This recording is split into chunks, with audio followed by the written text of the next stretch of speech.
For example, I entered the parliament and observed very closely how Vajpayee ji, Advani ji, Pranab Mukherjee, George Fernandez ji, many senior leaders that time, we used to observe and learn from them. And then later on develop your own style, your own art of speaking. But initially you have to listen to them and learn. Learning is a process. But unfortunately in this session, from the day one, the newly elected MPs could not witness the normal functioning of the parliament. But somehow, I'm happy that as a Parliamentary Affairs Minister, I'm satisfied that we could finish all the agendas and all the rituals, all the practices. We did not let the opposition party take away the privileges of the members. And finally, the special first session of the 18th Lok Sabha came to an end, and 264th Rajya Sabha session also concluded successfully. In a way, you are actually confirming, sir, that the Congress party essentially and the opposition generally targeted the Prime Minister's speech. Otherwise, they were sort of letting things happen, right? Is it that it was all targeted at the Prime Minister? What I feel is, after the Congress party lost the election for the third consecutive time, they could not take the reality into terms. They could not believe themselves that they are out of the power for third term. So their anger against the people of India was directed towards Prime Minister and towards us. I told them, if people have not voted you to power, it is the people's decision. Why are you mad at us? So they had a design, number one, to create a narrative which would suggest that they have won the election and NDA has lost the election. But that narrative did not work. Secondly, they wanted to create a kind of situation in the parliament which will not allow PM and the government to function normally, which they could not. But people of the nation has observed what kind of behavior the Congress party leaders and some of the UPA, now India bloc people, are resorted to, and they degraded the entire system, including themselves, to a very shameful status. It's very unfortunate for our country that opposition parties have coming so low. So low, but I would still persist because you suggest that you had dialogue with most of the opposition leaders, right? Including Congress party. Yeah. You said that many of the MPs actually wanted that proceedings should happen properly. Did you ever get a hint from the Congress that no, this is not going to be business as usual? See, in the beginning when we gave the calendar of the parliament session, Rashtrapati ji summoned the house. I reached out to all the opposition leaders, especially the leaders of the prominent political parties. They were very happy initially, and I informed the senior leaders about the pro tem speaker issue. I met Kharge ji, who is the Congress party president. I called up Suresh Kudekondan, who is an 8th-term MP. I called up Sudip Bandyopadhyay ji, who is a senior leader of Trinamool Congress. I met T.R. Balu ji, who is the leader of DMK. Similarly, I had spoken to many senior leaders. I told them that Prime Minister has desired that senior leaders from opposition and ruling must come together and give oath to the newly elected MPs through a system which is called pro tem speaker and panel of chairmen, and then the 2 days schedule was there for the oath and affirmation. initially they were all happy, they agreed. But once they all converged to Delhi, and the next day was to begin the next session of the parliament, they suddenly announced that they will not take part in the oath ceremony in the panel of the speaker. So pro tem speaker is impartial, a political post whose job is very limited. It's only to give oath affirmation and to conduct the speaker's election. That's all.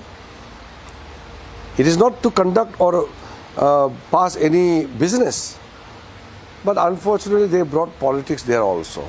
You think the government, sorry, but you think the government could have made a tactical adjustment there, given the fact that K. Suresh actually is an 8-term MP and Mr. Mahtab was 7? No, he's not the senior most consecutive term MP. Is the word consecutive written in the bylaws or rules? There is no rule with regards to the appointment of pro tem speaker. Okay, it's This conventional. pro tem speaker practice has been imported from the father of the house concept in the Westminster in Britain. And there the senior most consecutive MP is known as the father of the house, who normally administers oath and affirmation to the newly elected member. And then once the tenure is broken, the next senior most consecutive member becomes the father of the house. So keeping that in view, Bhartrihari Mehta was 7 terms consecutive member of the house, of the Lok Sabha. So that is how he was made the pro tem. And in the past also, in 1956 also, the Congress party appointed not the senior most as the pro tem speaker. Recently, in 2004, when UPA government came to power, they bypassed 3 senior MPs, including George Fernandes, Atal Bihari Vajpayee ji, and PM Saeed also. So there were many cases where the Congress party had not appointed the senior most MP. Did you tell them these things? I told them they are not ready to listen. And they are given some diktats from the top. What do you mean by that? I mean, the Congress party, there are many reasonable people in Congress party. But unfortunately, the diktat which are coming from the top are unreasonable, but they are forced to listen to that. So unfortunately. By the top, are you suggesting the family? Maybe from Gandhi family or whoever. I don't want to point my fingers at anybody. But when I talk to the Congress MPs, they all want to function parliament normally, as per the tradition, as per the convention, as per the rules and procedures. But if diktat comes from the top, I don't know why Congress party has to follow it. So on the issue of the pro tem speaker, so on the issue of a speaker, in fact, we heard those reports that you spoke to every party. You're saying that you did. And even Mr. Rajnath Singh, the senior most minister in the cabinet, he also made an outreach. What was the opposition response to this government outreach? Did they see it as less? What more could have been done? See, when they have decided not to let the Prime Minister speak, that is a strategy they had devised. Any amount of talk or negotiation futile. We asked them, we appealed to them, you can raise any question during the motion of thanks to the President's address. It is a tradition that after the oath and affirmation, the House, both the houses of Lok Sabha and Rajya Sabha, come together, sit together as a joint session, and Honorable Prime Minister or Honorable President addresses the joint session. And then immediately after that, it is the tradition to move the motion of thanks to the President. Now, you can't do away with that tradition and discuss about some issue. During the discussion, in the motion of thanks to the President, you can raise any important issues you want. There's no restriction. We told the opposition parties that you raise all the issues you want to raise during the discussion and government is ready to respond. They don't listen. They are saying that no, we will not allow parliament to function. So it was premeditated. And then somehow we could begin with the discussion on the motion of thanks, but when Prime Minister was to speak as per the fixed time, they didn't allow Prime Minister to speak freely.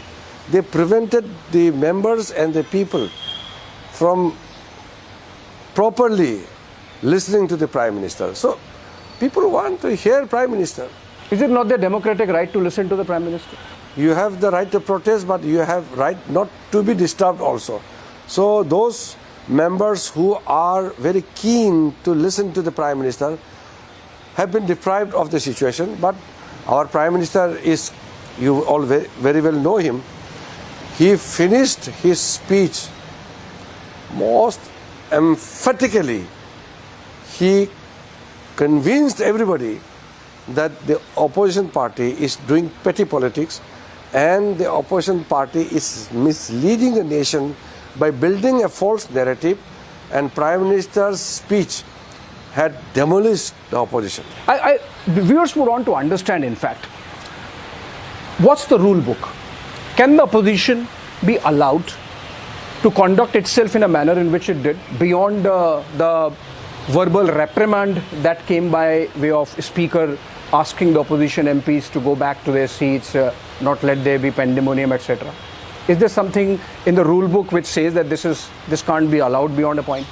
What's the rule book? The rule is very clear. Every member of the House has to believe in the Constitution and follow the rules. Now, from the oath is taken within the stipulated that framework. Right. You cannot go outside the prescribed format. Right. So during the oath also, many MPs made slogans and uttered unnecessary words and slogans. Now, as per rule, a member has to conduct appropriately as per the prescribed ethical conducts and other rules prescribed in the rule book. Right. The Speaker or the Chairman of the House has the power and authority to act against any member on the violation of those rules. The raising of slogans, to some extent, is done in the parliamentary democracy. In Indian Parliament, it happens. Protest is part of the, democratic system. This is okay. But displaying the placards, Posters. coming to the way. Is it allowed to bring posters? You can't bring posters inside the house. But the Congress party has totally thrown the rule books to the dustbin. Can something be done about it? Necessary actions, if desired, the Speaker will take. Speaker had taken strong actions in the past. It may take in the future also. Would you insist that the Speaker take some action? We would urge the Speaker to take action whenever any member violates the rules.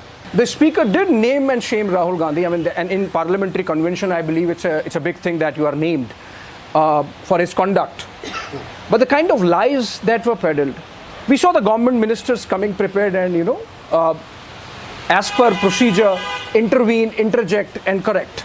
But in a way, Rahul Gandhi was allowed to complete his 90 minutes of his speech. There was no obstructionism from the side of Treasury benches. We wanted to hear everybody and we wanted to hear the leader of opposition. But he was not actually making a proper speech. Whether it's leader of opposition or members from the Treasury bench, we are to speak on the motion of thanks. You have to speak within that. That is the tradition. And you can add one more, two, that you can't really regulate.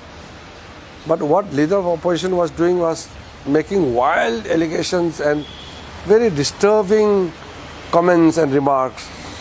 He was displaying the photos of the gods and religious leaders. That's not proper. Prime Minister has very rightly said, all the pictures of the gods and religious heads are for darshan, not for pradarshan. And Rahul Gandhi was shamefully showing the pictures of the gods and the religious leaders for political gain and disrespectfully putting those sacred photos on the table and putting all mungfulis, badams on top of the pictures and really demeaning the value of those God and religious leader pictures. It's very unfortunate. We felt that Rahul Gandhi was not only childish, but he insulted totally the majority religion. demeaned his own position. But sir, Minister, sir, you would know the rule book better than me, but I'm going through one rule of the Lok Sabha Conduct of Business Rules, 352(7), which says a member shall not utter treasonable, seditious and defamatory words while speaking. Now, in a way, what Rahul Gandhi as leader of opposition said about Hinduism being a violent religion, isn't it defamatory? And does it not come in the rule book? I think that is not only defamatory, but that is extremely damaging and insulting. If you see the words, Sri Rahul Gandhi categorically stated, those who claim themselves to be Hindus are perpetrators of violence. So, it's very, very categorical. Remember those words. So, I mean, what deductive logic is this? If I say I'm a Hindu, does it make me violent? Exactly, that is what our question is. Rahul Gandhi said, those who claim themselves to be Hindus are violent people. So, he has abused the entire Hindu community. See, I am not Hindu. But because of the majority Hindus in this country, India remains a very vibrant, secular, democratic nation. If you abuse Hindus as violent, can people like us survive? I am from a minority community, but I have no problem in not only performing my duty as a citizen, but I could see that every other minorities who face problems surrounding India also take refuge in India whenever there is a problem in the neighboring countries. Hindus are so tolerant and loving people, and to tell the Hindus as violent community is extremely shameful, and I condemn Rahul Gandhi for that. But anything beyond that? See, I think Rahul Gandhi is growing old by age, but by behavior and conduct, he is not growing at all. Very sad. Prime Minister is right when he said that Balak Buddhi, Rahul Gandhi's that mindset, mentality, is very childish. So, Balika Buddhi, what is that term Prime Minister used? Balak Buddhi. I think that is why people call Rahul Gandhi. Have you found that when you interact with him?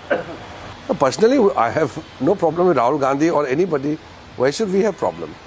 But I got terribly hurt when Prime Minister was not allowed to speak. So, when Rahul Gandhi's speech happened, 90 minutes, all of 90 minutes, without obstructionism, with legitimate interjections, but without obstructionism, he was allowed to complete the speech. Between his speech and the Prime Minister's speech, which was a day later, did you communicate to the Congress party that, see, this is how we have conducted ourselves, and this is what we expect in return when the Prime Minister speaks? During the speech, anybody, whether Prime Minister, leader of opposition or any other member, there are interjections, there are retorts, clarifications. It happens in parliamentary democracy. But with an intention to disrupt the entire speech itself, that is wrong. If Rahul Gandhi had used proper words and proper speech, he would have finished his speech on time. He spoke for more than 1 hour, long speech. We only objected when he made wild allegations against the government. But when Honorable Prime Minister was about to speak, they all came down to the well of the house. Rahul Gandhi was literally telling and pulling all the members to go to the well and disturb the Prime Minister. Very unfortunate. No, but did you communicate to the opposition that when the PM speaks, they shouldn't be obstructing? We told all the members, we made an ardent appeal to the opposition party that please don't disturb when any member speaks, including Honorable Prime Minister. Let the House function normally and let everybody hear Honorable Prime Minister. But the Congress didn't listen to us. But Prime Minister has made a very strong speech which was full of messages which demolished the false narrative and propaganda launched by the Congress party. I'm very happy for that. I think you, and we saw those videos coming out, which clearly showed Rahul Gandhi leading the protests, egging on the opposition MPs to raise their decibel levels so that the Prime Minister is not heard, and in fact asking them to come to the well of the House. See, can you imagine that Prime Minister telling the MPs to jump to the well? No, you can't imagine. Senior leaders don't do that. Can you even imagine when Atal Bihari Vajpayee, L.K. Advani ji, they were the leaders of opposition? Can you imagine the scene?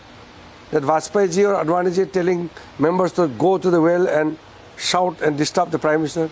You can't imagine. It is only Sriman Rahul Gandhi ji and the Congress party who could do that. The leader himself is telling people to go and shout. It's a terrible in the parliamentary democracy. The leader's behavior itself was so objectionable. See, you have said, in fact, you came out to the press conference and said that when the leader of opposition in the Lok Sabha kept on lying about many things, including facts and figures, a notice was put to the speaker and we have requested the speaker to take appropriate action. We are waiting for that action. By when you think the action can happen? See, when the notice is put in the table of the House, Speaker takes appropriate action as per rules. We have requested the Honourable Speaker, not only Rahul Gandhi or any particular person, it is for everyone. Anybody who violates the rules must face the rules of the House, otherwise it will be a free for all. You can't run the House like that. India is known for its democratic values and our rich traditions. The Indian parliamentary democracy has become a model for the world. We won't let the opposition party to ruin it just for the sake of their narrow political purpose. We won't let them put the Indian parliament into ransom. But unfortunately, that might be happening. You're saying that the opposition sort of put Indian democracy to ransom. They may do it, but we will ensure that India's interests and Indian parliamentary democracy is untouched by the people who want to damage it. We will ensure. You also said in that press conference, nobody can expect to escape. There is no special privilege for anyone just because he comes from a privileged family. Yes, absolutely. They don't accept the fact that Modi ji has become Prime Minister for the third time only because Modi ji is from a humble background. Earlier they used to say, no, Rahul Gandhi is international, Modi ji is national. For us, our nation is first. So, Prime Minister has risen from such humble family background and became the Prime Minister of the country and then becoming the most popular elected leader in the world. It's a matter of pride for all of us. It's not only for BJP, Congress, everybody should be happy that our Prime Minister, Indian Prime Minister is becoming an iconic global leader. Why can't the Congress party celebrate India's success? Do you get a sense that this is happening and might happen going forward over the next few years because the opposition has got more numbers in the last election?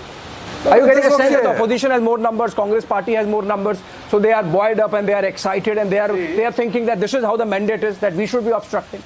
In politics, there is no second prize. Only one wins. Only one group or one candidate will win. If it's a government, one party or one coalition, both cannot win. So 2024 election result has given a complete mandate to the NDA. So the Indi bloc is not in the government. So if they say that because they got little bit more number, means they can't do away with the legitimacy of the government. We have the legitimate right to serve the nation because we have got the mandate of the people of India. That can't be taken away. I'm coming to the last section. People would want to know, Mantriji, that did the government make every effort that was needed to make sure that the parliament functions with all decorum? For example, the sloganeering that was happening both in the Lok Sabha and the Rajya Sabha for whatever time that the opposition remained before walkout, they were making Manipur a big issue. Did you make an outreach and tell the opposition that yes, Manipur can be discussed? Yes, if need be, you can have a separate debate on Manipur, for example? Everything was on offer. We told the opposition parties, whatever you want to speak on, whatever subject you want to take up, please raise all those issues during their speech in the motion of thanks to the President of India. They want that the motion of thanks to the President should be suspended. Did they officially say that? Yeah, they said. They said that this should be discussed later. Another subject should be taken first. We have no problem. Any important matter should be discussed. But the tradition cannot be, done away with. So the opposition actually officially suggested that please do away with convention and put aside the debate on motion of thanks and discuss what? They said that motion of thanks can be discussed later. First, some other matters should be discussed. But we said all matters are important, and whichever matter is more urgent, please raise during the discussion on the motion of thanks to the President, because that is general where you can raise any issue. We are ready to respond. Government will respond. But they didn't agree. Anyway. Isn't it not an insult of the President of India? They have been insulting the President of India, maybe because a first tribal lady has become the President of India. So they are not accepting these historic achievements.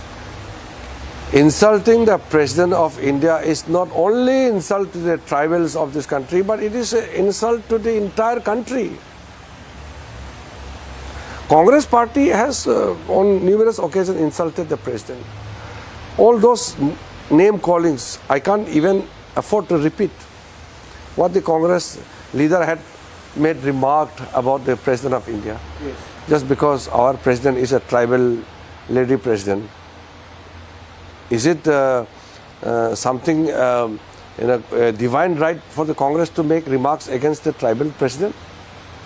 So the opposition has not let the Prime Minister be heard. They have made direct charge against the Speaker for not being balanced. And then now you're suggesting that there was an element of disrespect to the President also. In a way, you have set up for confrontation going forward. You get a sense that this would be a very confrontationist parliament, 18th parliament? Yes, okay, we are ready to face any eventuality, but what we want is more cooperation from the parties, especially from the opposition parties, in running the parliament. We want parliament to function smoothly. We don't want confrontation. We can debate and discuss. It will go on. Parliamentary democracy is always lively, sometimes noisy. These are acceptable. But to stall the parliamentary proceedings is unacceptable. My last question. You see, we discussed the pro tem speaker issue, and you said the kind of outreach that was made.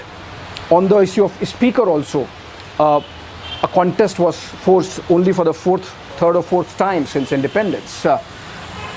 You think that on the issue of a deputy speaker, for example, in a way, if you look at it, the convention is that the deputy speaker post should go to the opposition. So if that happens, you think that you would be sort of making peace with the opposition if you let them get the deputy speaker's chair? There's no rule.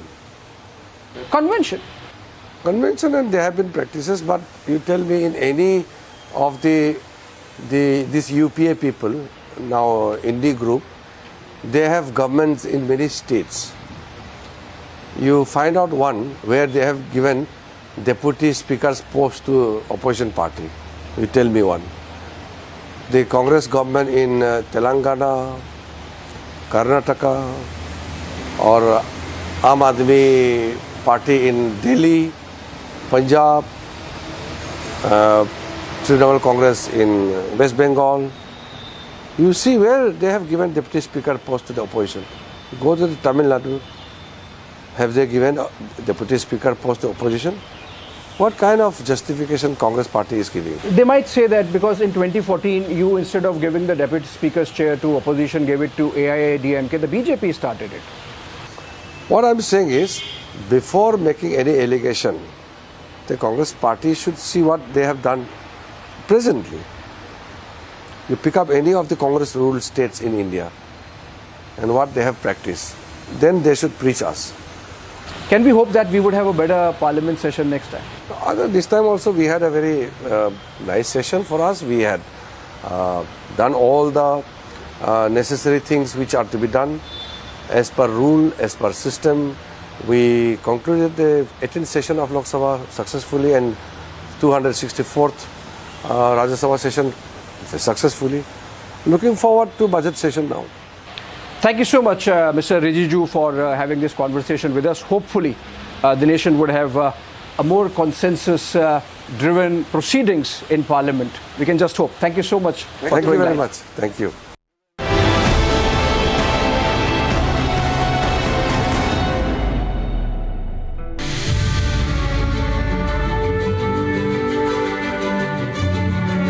खेलने के लिए जा रहे हैं, हम अपना best performance के लिए जा रहे हैं, लेकिन ओलंपिक सीखने का भी बहुत बड़ा मैदान है। कैसे हो सर? मैं वैसा ही हूँ। तेरा चूरमा अभी तक आया नहीं। चूरमा लेके आएंगे सर इस बार। पिछली बार वो दिल्ली में चीनी वाला चूरमा था, आपको हरियाणा का वही तो। और नहीं, मुझे तेरी बाग के हाथ का चूरमा खाना है।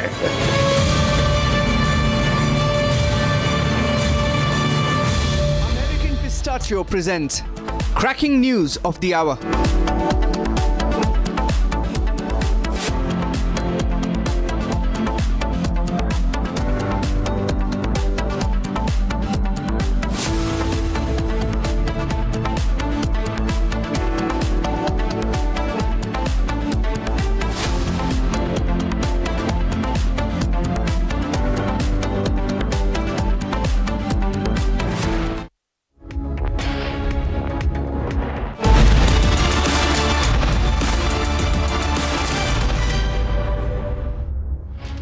Welcome again, friends. In what is being billed as a significant visit, Prime Minister Narendra Modi will be in Moscow from July 8 to 9. That's Monday and Tuesday, at the invitation of Russian President Vladimir Putin to hold the 22nd India-Russia Annual Summit. This will be Prime Minister's first Russia visit since the breakout of the Russia-Ukraine war in February 2022. From joint dialogue on contemporary regional and global issues to boosting bilateral ties. A lot is on the cards, and as Prime Minister is going to be in Moscow, we are going to bring to you a non-stop rolling coverage of the visit with minutest details. In fact, let's begin the build-up and listen in to what External Affairs Minister Dr. S. Jaishankar and India's envoy in Moscow, Vinay Kumar, had to say on the upcoming visit. Then I come back with a discussion on the import of Prime Minister in Moscow. Prime Minister Modi is going to Moscow next week. In fact, yesterday evening, President Putin mentioned to me that he's looking forward very much to that visit. So I think preparations are underway. Obviously, our discussions contributed to it. But what will come out, you'll have to wait till the visit is. सबसे पहले तो मैं ये बताऊं कि सन 2000 से भारत और Russia के बीच में एनुअल समिट्स होता है और ये विजिट जो हो रहा है बहुत इम्पोर्टेंट है। ये 22वां 22nd एनुअल समिट है हमारे प्रधानमंत्री और रशियन प्रेसिडेंट के बीच में। पूरी तरह तो अभी नहीं बता सकता कि लीडर्स क्या बात करेंगे, क्योंकि ये तो वो डिसाइड करेंगे, उनको जज नहीं कर सकते हैं, लेकिन इन सारी मुद्दों पे बातचीत होगी। यूक्रेन में जो सिचुएशन है उसके बारे में भी संभावना है बात होने की।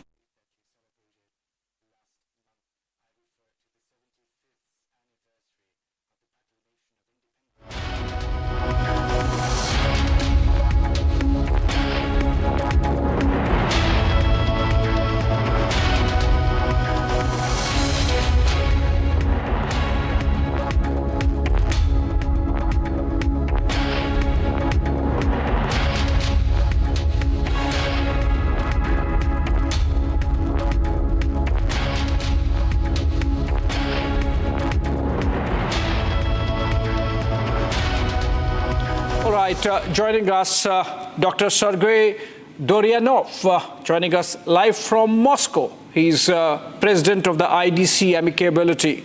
And very good afternoon to you from here in New Delhi, Dr. Doryanov. If I could begin by asking, how is it looking like from Moscow? Prime Minister Narendra Modi traveling there and meeting President Putin for the 22nd India-Russia annual summit. Good evening, namaste, namaskar. Of course, it's so excited for all Russian citizens, not only Russian, for international society also as well, that after 5 years, Shri Narendra Modi ji will come to our country again, and that it will be his first visit after he was re-elected. He already in the history after Jawaharlal Nehru, third time Prime Minister of India, Bharat civilization. And actually it's a lot of topics, a lot of problems, a lot of questions to discuss together with our national leader, Vladimir Putin. First of all, we're expecting that India will play one of the main role to be peacemaker in the dialogue with Ukraine. Peacemaking dialogue is very needable for all modern society. Also, as well as you know, that India and Russia traditional civilization. We belong to the East, and right now the collective West start with this to create some conflict on Ukraine, because that conflict was artificial. As you know, Ukrainian is our neighbors and our nations, our brothers. But unfortunately, it was created by collective West, and right now we can see that the conflict is very close to the end, and we can see a lot of changes. Even in UK, the Labourist Party will be in power. In France, also we can expect some changes in political history of France. That's why it's a time of changes. And a lot of global questions we can see that our leader and Shri Narendra Modi will discuss in Moscow. It will be a very fruitful dialogue, I believe, because our two leaders are believers. Right. And your leader, he always promotes spiritual values, and our leader also promotes spiritual and traditional values as well. Dr. Doryanov, since you say that this is going to be a fruitful visit, are you hearing of some takeaways? What are the understandings or MOUs likely that are going to be signed between the two sides? Any specifics that you think could be coming out of this summit? Of course. Obviously, first of all, it will be some practical steps to make some trading between Russia and India more effective. And the main point of conversation, of discussion, will be our financial instrument, financial relationships on the level where Russia was under the pressure of Western countries, under the pressure of America, first of all, out of the space. And we know that right now that trade exchange between our countries always increasing. It more than 30% last year. Very dynamically, we are in the interest in the very intensive relationships, not only on trading. It based actually in our culture similarity, in our ideology. Ideology is very close to the moral principles which mentioned in Vedic scriptures like a dharma. Right. We always follow to the justice. Yes. Yeah, please go ahead. I mean, also, if you could throw some light on whether the visit of Prime Minister Modi to Moscow is being seen there by Kremlin as one more sign that Russia perhaps is not that isolated as the West would like to project. We have just had Viktor Orban coming to Moscow, and now Prime Minister Modi visiting and meeting President Putin.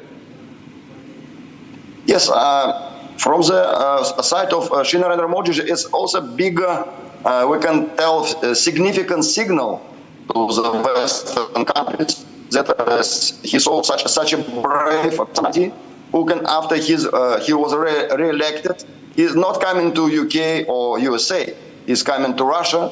And because actually he wants to promote peace, because he's a real peacemaker.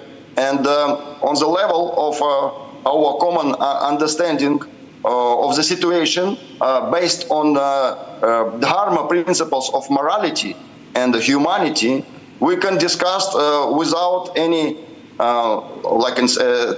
any manipulation of Western media, how we can solve this problem in Ukraine. And the main question right now, who will be after Mr. Zelensky? Because everybody understands that Zelensky right now is bankrupt. He's already gone. Yes.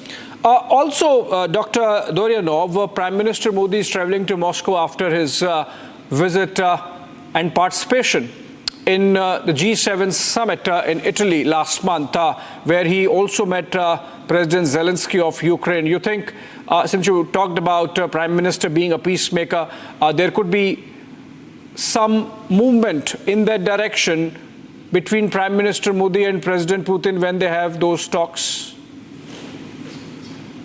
Yes, see, your national leader, he is very open-hearted.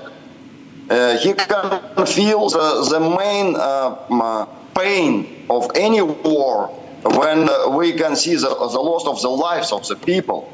And especially is Russian and Ukrainian, they are very close to each other. It's one nation, speaking maybe a little bit different languages, but it's where from the one roots, one tradition, one history. And because of the brainwash of Western media, unfortunately, it was the increase in Nazi movement in Ukraine. And right now, this special operation of Russia is not only against Nazi, it's also against neo-colonialism ideology and some ideology where somebody can be dominant. It's a multipolar world.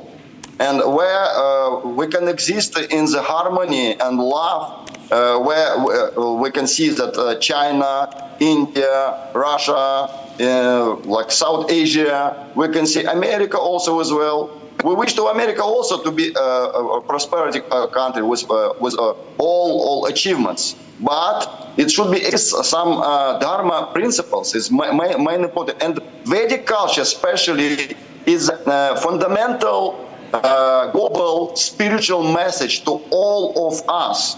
That's why your national leader is not only Prime Minister of India, he is representative of Asian civilization, Vedic with Vedic scriptures. That's why he is in power to be in peacemaker in the modern age. And Dr. Doryanov, since you mentioned China, there is this impression that post the Ukraine war and the kind of economic stress it has caused on Russia, and the fact that sanctions have compounded that situation, Russia increasingly leans on China for its as an economic pillar of support. And in a way, there is coming together of the Russian and Chinese worldview, which might not be in the best interests of India, given India's position vis-a-vis China, in fact, including a military standoff, ongoing military standoff with the Chinese in the Himalayas. You think that during this visit, President Putin can reassure Prime Minister Modi that Russia is not going to let its foreign policy be influenced by the Chinese worldview? Yes, it's a good question, actually. A definition of politics is like an art of opportunities. And your national leader and our national leader, they are deeply and brightly experienced politicians. And that's why, of course, Indian focus and visit of Narendra Modi is to make some balance about China, because if China and America will be closed, it will be a bigger challenge, and it's dangerous for India. But at the same time, we should remember this particular Russia receives the chairmanship of BRICS. It will be BRICS summit in Kazan in October, where we can expect all leaders of BRICS countries will come to Kazan. And this intergovernmental alliance where China and India together on one platform. And in mind of see that he is very much anxiety about the future of his nation. And China, like a neighbor country, but a little bit another civilization. We should not lead relations between India and China to the conflict of civilization. We should find any ways for dialogue, for trading, for trade for peace, and of course, which is also a very important point of conversation between Vladimir Putin and Narendra Modi. Right. Since you have been mentioning about civilizational linkages, Dr. Doryanov, can you tell us whether there is still a sentiment on the ground in Russia and Moscow which thinks of India and the India-Russia relationship as an ironclad relationship that can weather all the storms that the global geopolitics is facing? Yes, see, similarity between our nations that we have in our history, in our religion, we have personal understanding of God. For us, first of all, our God, it can be Jesus, anybody, but God, His personality, He has some personal qualities. Right. And Dr. Doryanov, India and China, we have. I'm very sorry, but there seems to be an audio and video issue as well with the connection that we are having. I will try and fix it and maybe then come back to you. But for now, thank you so much for joining us from Moscow with that perspective from the ground. In fact, friends, Republic team is in Moscow. And we are bringing to you live and exclusive updates ahead of Prime Minister's touchdown tomorrow. We bring to you this report from Ground Zero, filed by my colleague Sucharita on the Prime Minister's itinerary. President Putin is going to be hosting the Prime Minister tomorrow. There is going to be a private meeting between the two state heads is what we've been told. We've been told that it is going to be a dinner hosted by President Putin for Narendra Modi, and it's going to be a private meeting between the two state heads. After that, there is going to be obviously the bilateral meeting that is being kept for the 9th, which is going to be right after the address to the Indian diaspora. So that is going to be on the 9th, but for for tomorrow, there is going to be a state dinner which is hosted by President Putin. And very importantly, we know that we've seen and we've heard the kind of conversations that go on between people about the Modi-Putin camaraderie, as I said. Now, we have to wait because this is going to be Narendra Modi's visit to Moscow. He'd been to Vladivostok, but that was a few years back, and he's going to be here in Russia meeting Putin. He's met Putin on the sidelines of many international meetings, international events, but this is going to be a meeting in Russia. What makes it even more special is that he's coming all the way to Russia and he's not gone to the SCO meeting. Now, that is a big snub for China, and he not being there, the External Affairs Minister representing India at the SCO, which obviously sees a clear dominance by China. The Prime Minister, the Indian Prime Minister not going there and going to Russia to meet Putin. Now, we also know that the China-Russia ties have been at an all-time high. So now when the Indian Prime Minister goes here to meet Putin, comes here to meet Putin, it is also an India-Russia tie that we are seeing, that is like a boom in the India-Russia ties. Now, for the American perspective, we've got to be seeing a global perspective to this meeting and not just the Indian perspective. And when we see the American perspective to it, very clearly wooing India to somewhere downsize the dominance of China here. But then you see an India-Russia relationship panning out. There is a China-Russia relationship panning out. So there is also a sense of panic among the Chinese with this visit. So there are multiple perspectives to the Putin-Modi meeting, and they're going to all unfold here at Moscow.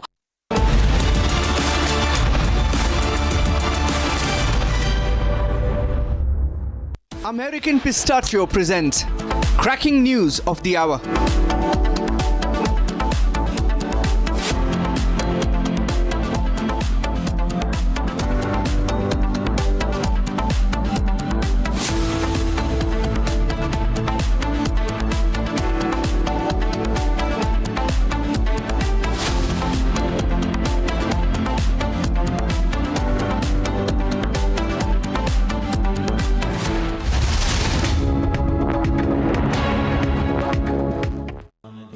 Amity has been ranked India's #1 private university in the recently released Education World Rankings. A testimony to Amity's globally benchmarked standards in education. Hotel Management with AI. Join International Institute of Hotel Management.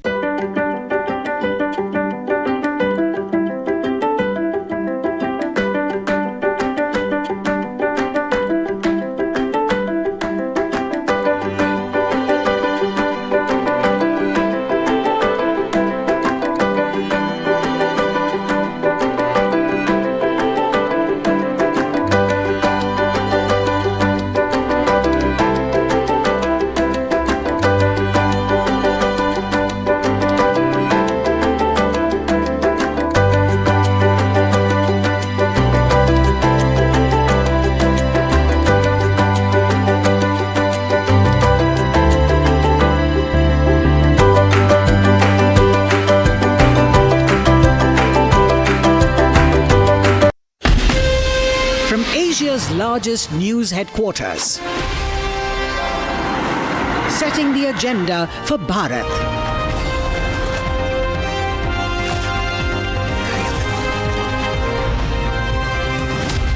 You're watching Republic from Asia's largest.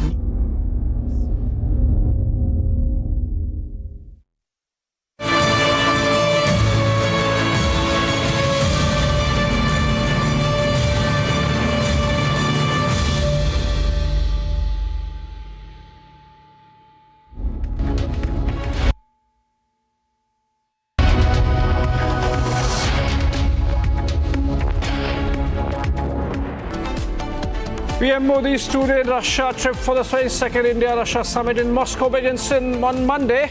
Stand by for the biggest coverage from Ground Zero. His third term, and Prime Minister Narendra Modi chooses Russia for his first bilateral visit. The largest team of reporters, the biggest coverage and the fastest updates. Republic reports live from Moscow.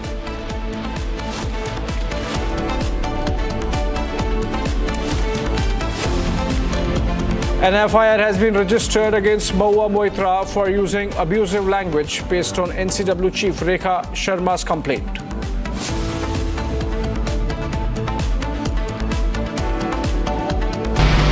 जब ऊंचे पदों पे बैठे लोग कह देते हैं हिंदू हिंसक हैं, अगर हिंदू हिंसक होता तो एक हिंदू सनातनी बेटी को इस सुरक्षा घेरे में अपने ही देश में अपनी आजादी गंवा के रहने की नौबत नहीं आती।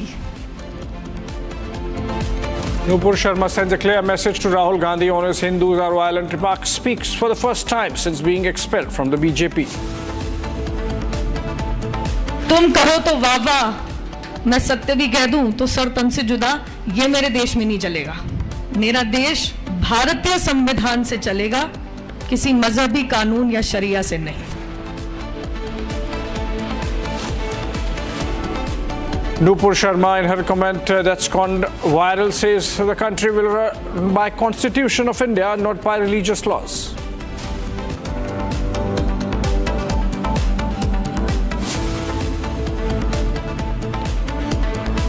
In a hit-and-run case in which a speeding BMW killed a woman, the accused is absconding. The case coming in from Mumbai. कैसे ये घटना घटी है, सरकार को गंभीर होना चाहिए और स्टेट गवर्नमेंट को बेहतर यही है कि ये मामला सीबीआई को इनको रेफर करना चाहिए। After the brutal murder of BSP Tamil Nadu chief K. Armstrong, party supremo Mayawati in Chennai demands CBI probe in the case.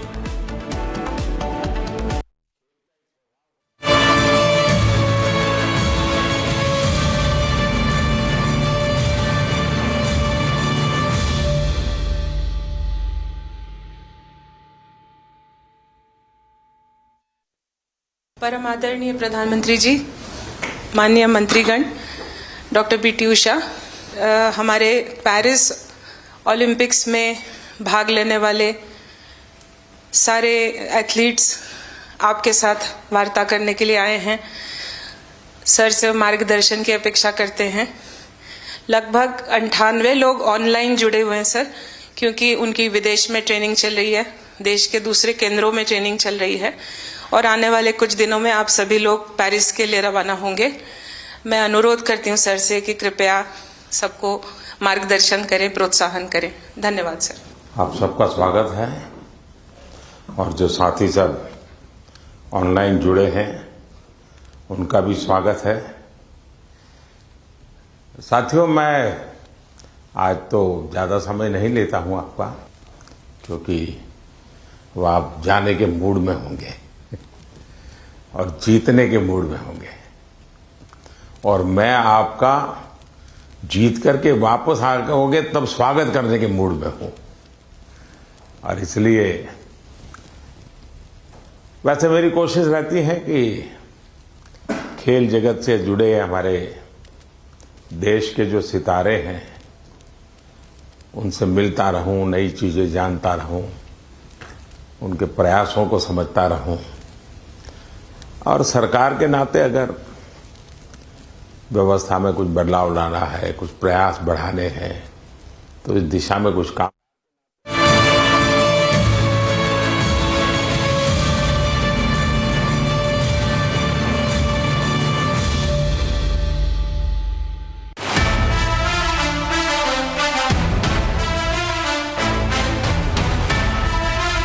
Rohit, मैं इस पल के पीछे आपका मन को जानना चाहता हूं। बस एक पल जो था वो हमेशा याद रखना था और वो चखना था।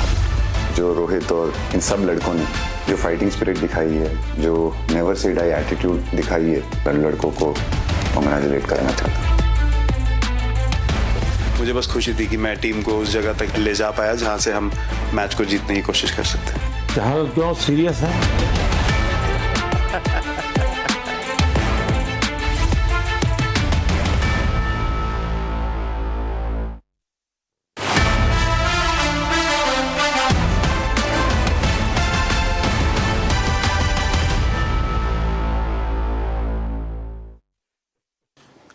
हमारे लिए खुशी की बात है कि आपने देश को उत्साह से भी और उत्सव से भर दिया और देशवासियों के सारी आशा अपेक्षाओं को आपने जीत लिया है।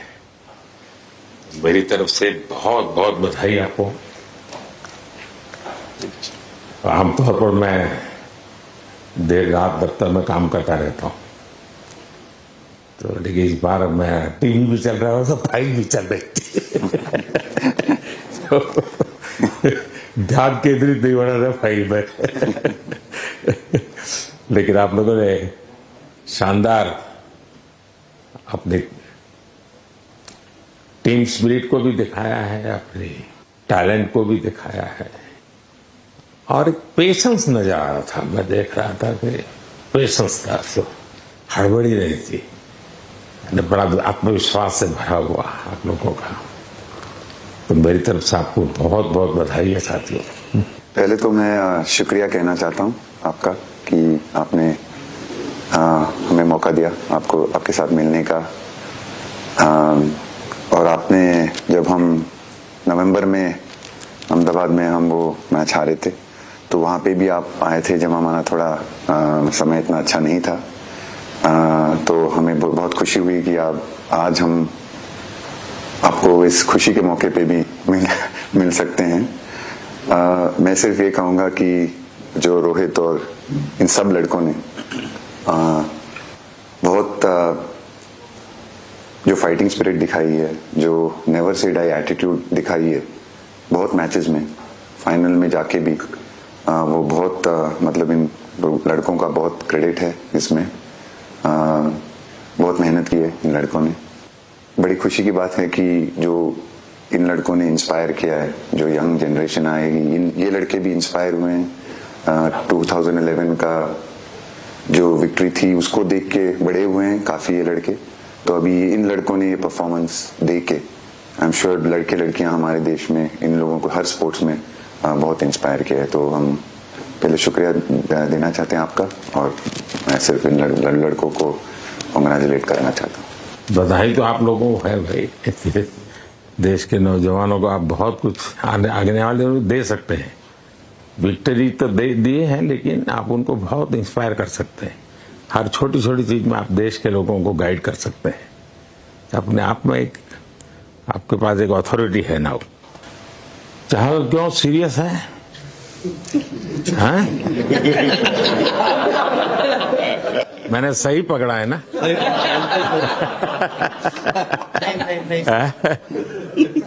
हरियाणा का कोई भी व्यक्ति हो, वो हर हालत में खुश रहता है, वो हर चीज में खुशी ढूंढता है।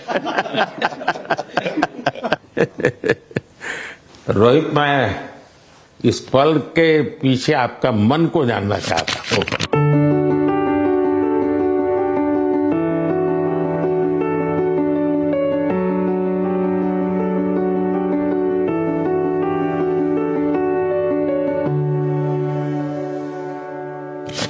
जमीन कोई भी हो, मिट्टी कहीं भी की हो, लेकिन क्रिकेट का जिंदगी ही पिच पे होती है। और आपने क्रिकेट की जो जिंदगी है उसको चुमा कि ये कोई हिंदुस्तानी ही कर सकता है। जहां पर हमें वो विक्ट्री मिली, उसका मुझे बस एक पल जो था वो हमेशा याद रखना था और वो चखना था बस। क्योंकि उस पिच पर हम खेल के उस पिच पर जीते, क्योंकि हमने सब लोगों ने उस चीज का इतना वेट किया, इतना मेहनत किया। बहुत बार हमारे पास, बिल्कुल पास में आया था वर्ल्ड कप, बट हम आगे नहीं जा सके। लेकिन इस बार सब लोगों की वजह से हम उस चीज को हासिल कर सके। तो वो पिच मेरे लिए बहुत मतलब ये था कि उस पिच पे हमने वो जो भी हमने किया उस पिच पे किया, तो इसलिए वो बस उस मोमेंट पे वो हो गया मेरे से। हम लोगों ने, पूरे टीम ने इस चीज के लिए इतना मेहनत किया था और वो मेहनत हमारी रंग लाई उस दिन। हर देशवासी ने मार्क किया होगा, लेकिन रोहित, मैंने दो एक्सट्रीम चीजें देखी। इसमें मुझे इमोशंस नजर आ रहा था। और जब तुम ट्रॉफी लेने जा रहे थे, जो नृत्य होता है सर उसके पीछे ये था कि जैसे हम सबके लिए इतना बड़ा मोमेंट था वो, और हम सब लोग इस चीज का इतने साल से इंतजार कर रहे थे, तो मुझे लड़कों ने बोला कि आप सिर्फ ऐसे ही मत जाना, चलकर कुछ अलग करना। तो ये चहल का आइडिया था क्या? चहल और कुलदीप, चहल और कुलदीप। अच्छा। तो आपकी ये रिकवरी की यात्रा कठिन है। प्लेयर के नाते तो शायद पुरानी आपकी अमानत थी, उसको आपने आगे कर लिया, लेकिन ऐसे समय कोई व्यक्ति रिकवरी करे, ये क्योंकि आपने उस समय काफी पोस्ट भी किए थे, मैं आपके पोस्ट देखता रहता था कि आज आपने इतना कर लिया, जितना कर लिया, तो मुझे हमारे साथी बताते थे।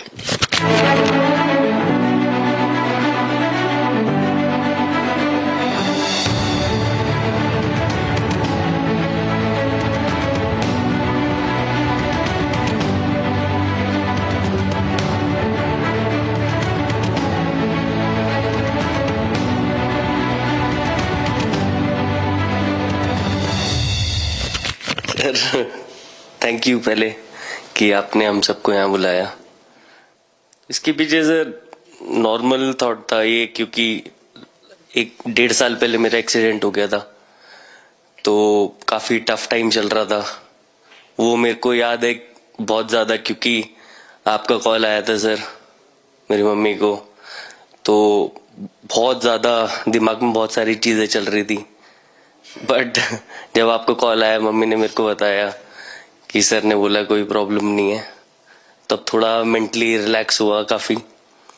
उसके बाद फिर रिकवरी के टाइम पे आसपास सुनने के लिए मिलता था सर कि क्रिकेट कभी खेलेगा या नहीं खेलेगा, तो मेरे को स्पेशली विकेट कीपिंग के लिए मेरे को बोलते थे कि यार बैट्समैन तो फिर भी कर लेगा, बैटिंग कर लेगा, बट विकेट कीपिंग करेगा या नहीं करेगा।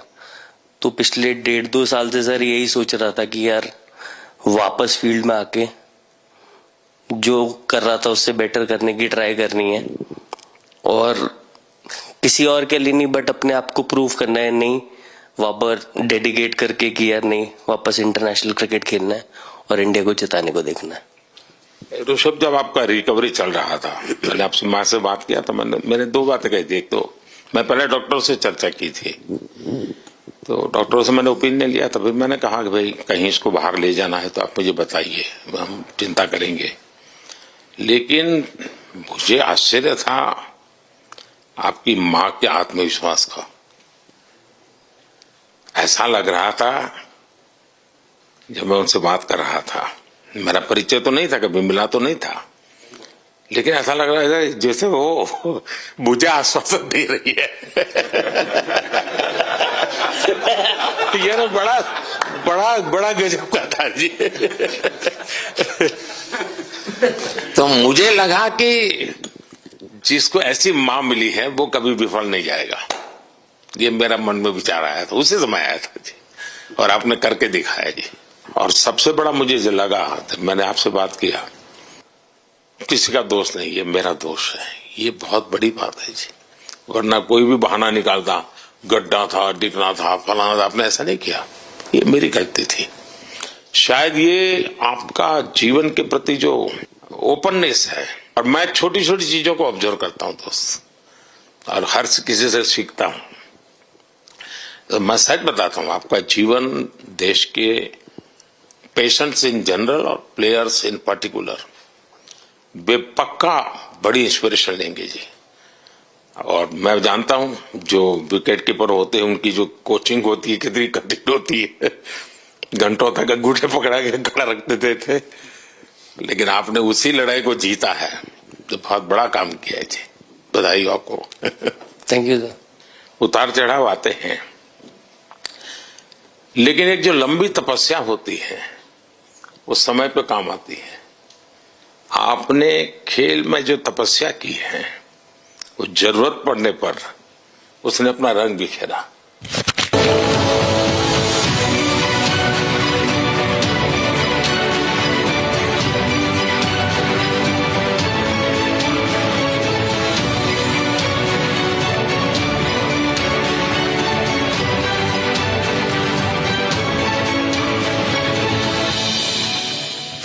विराट बताइए, इस बार की लड़ाई तो आप उतार चढ़ाव वाली रही आपकी। पहले तो बहुत बहुत शुक्रिया आपका कि आपने हम सबको यहाँ बुलाया, और ये दिन मेरे लिए बहुत हमेशा मेरे जहन में रहेगा, क्योंकि ये पूरे टूर्नामेंट में मैं वो कंट्रीब्यूशन नहीं कर पाया जो मैं करना चाहता था। और एक समय पे मैंने राहुल भाई को भी बोला कि मैंने अपने आप को और टीम को दोनों को न्याय नहीं दिया अभी तक। तो इन्होंने मुझे बोला कि जब सिचुएशन आएगी तो मुझे भरोसा है कि तुम परफॉर्म करोगे।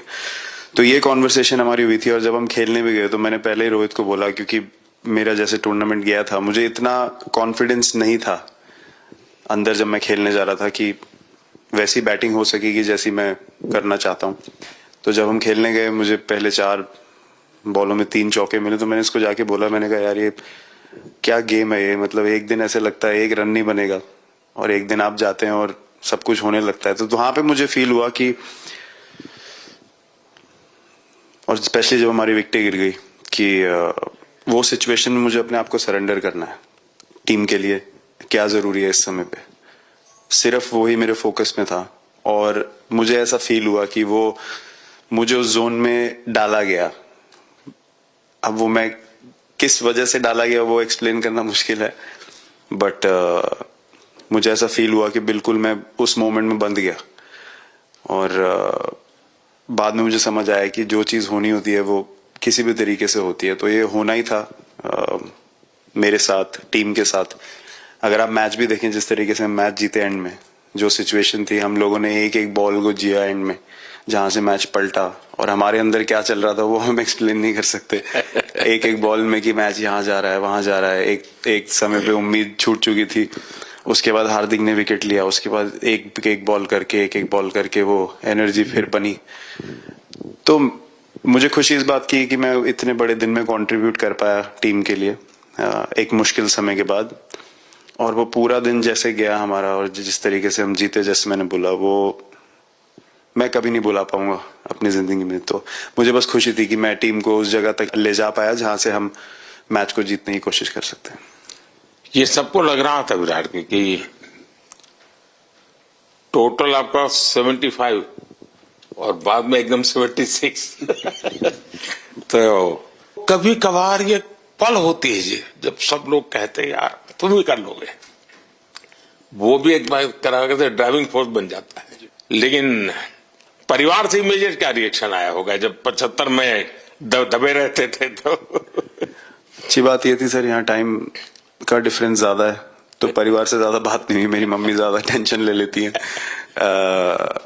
पर एक ही मतलब जो भी मैं करने की कोशिश कर रहा था वो हो नहीं पा रहा था। तो मुझे यही लगा कि जब आप अपनी तरफ से इतनी और आपको ये लगता है कि मैं कर दूंगा, तो वो कहीं ना कहीं आपका अहंकार ऊपर आ जाता है, तो फिर खेल आपसे दूर चला जाता है। तो वही छोड़ने की जरूरत थी। और जैसे मैंने कहा कि गेम की सिचुएशन ही ऐसी बन गई कि मेरे लिए जगह ही नहीं थी अपने अहंकार को ऊपर रखने की, वो पीछे रखना ही पड़ा टीम के लिए। और फिर गेम ने, फिर जब गेम को इज्जत दी तो गेम ने वापस उस दिन इज्जत दी। तो मुझे ये एक्सपीरियंस हुआ था। बहुत बधाई भैया।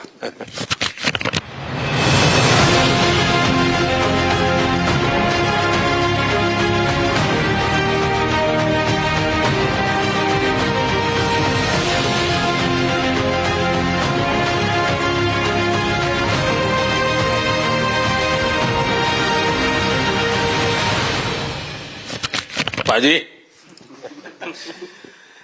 नहीं सर, मैं जब भी इंडिया के लिए बॉलिंग करता हूँ तो बहुत क्रूशियल स्टेजेस पे बॉलिंग करता हूँ, चाहे नया बॉल हो या किडनी खा के जाते हो क्या मैदान? नहीं कभी भी सिचुएशन टफ होती है तो मेरे को सिचुएशन में बॉलिंग करनी होती है।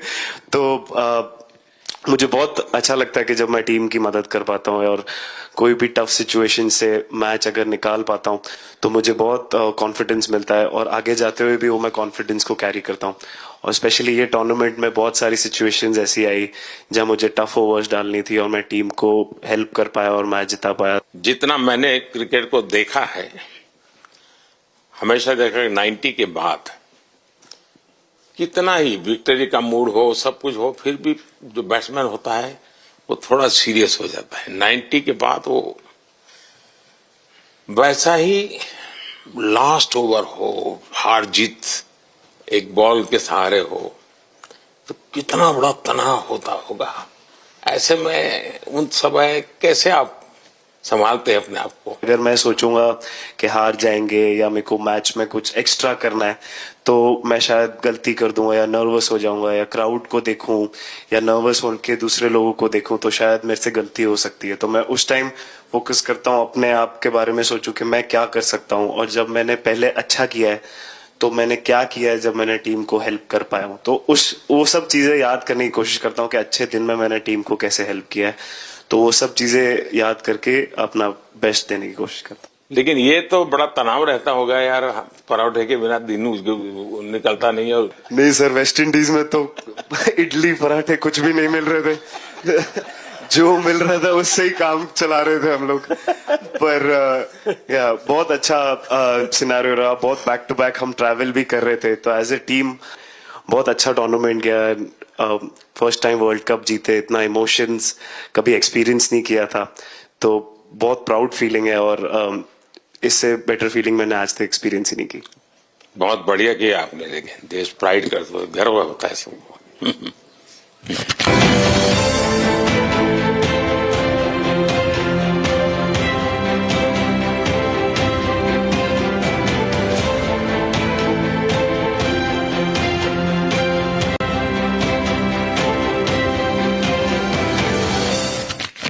हार्दिक बताइए।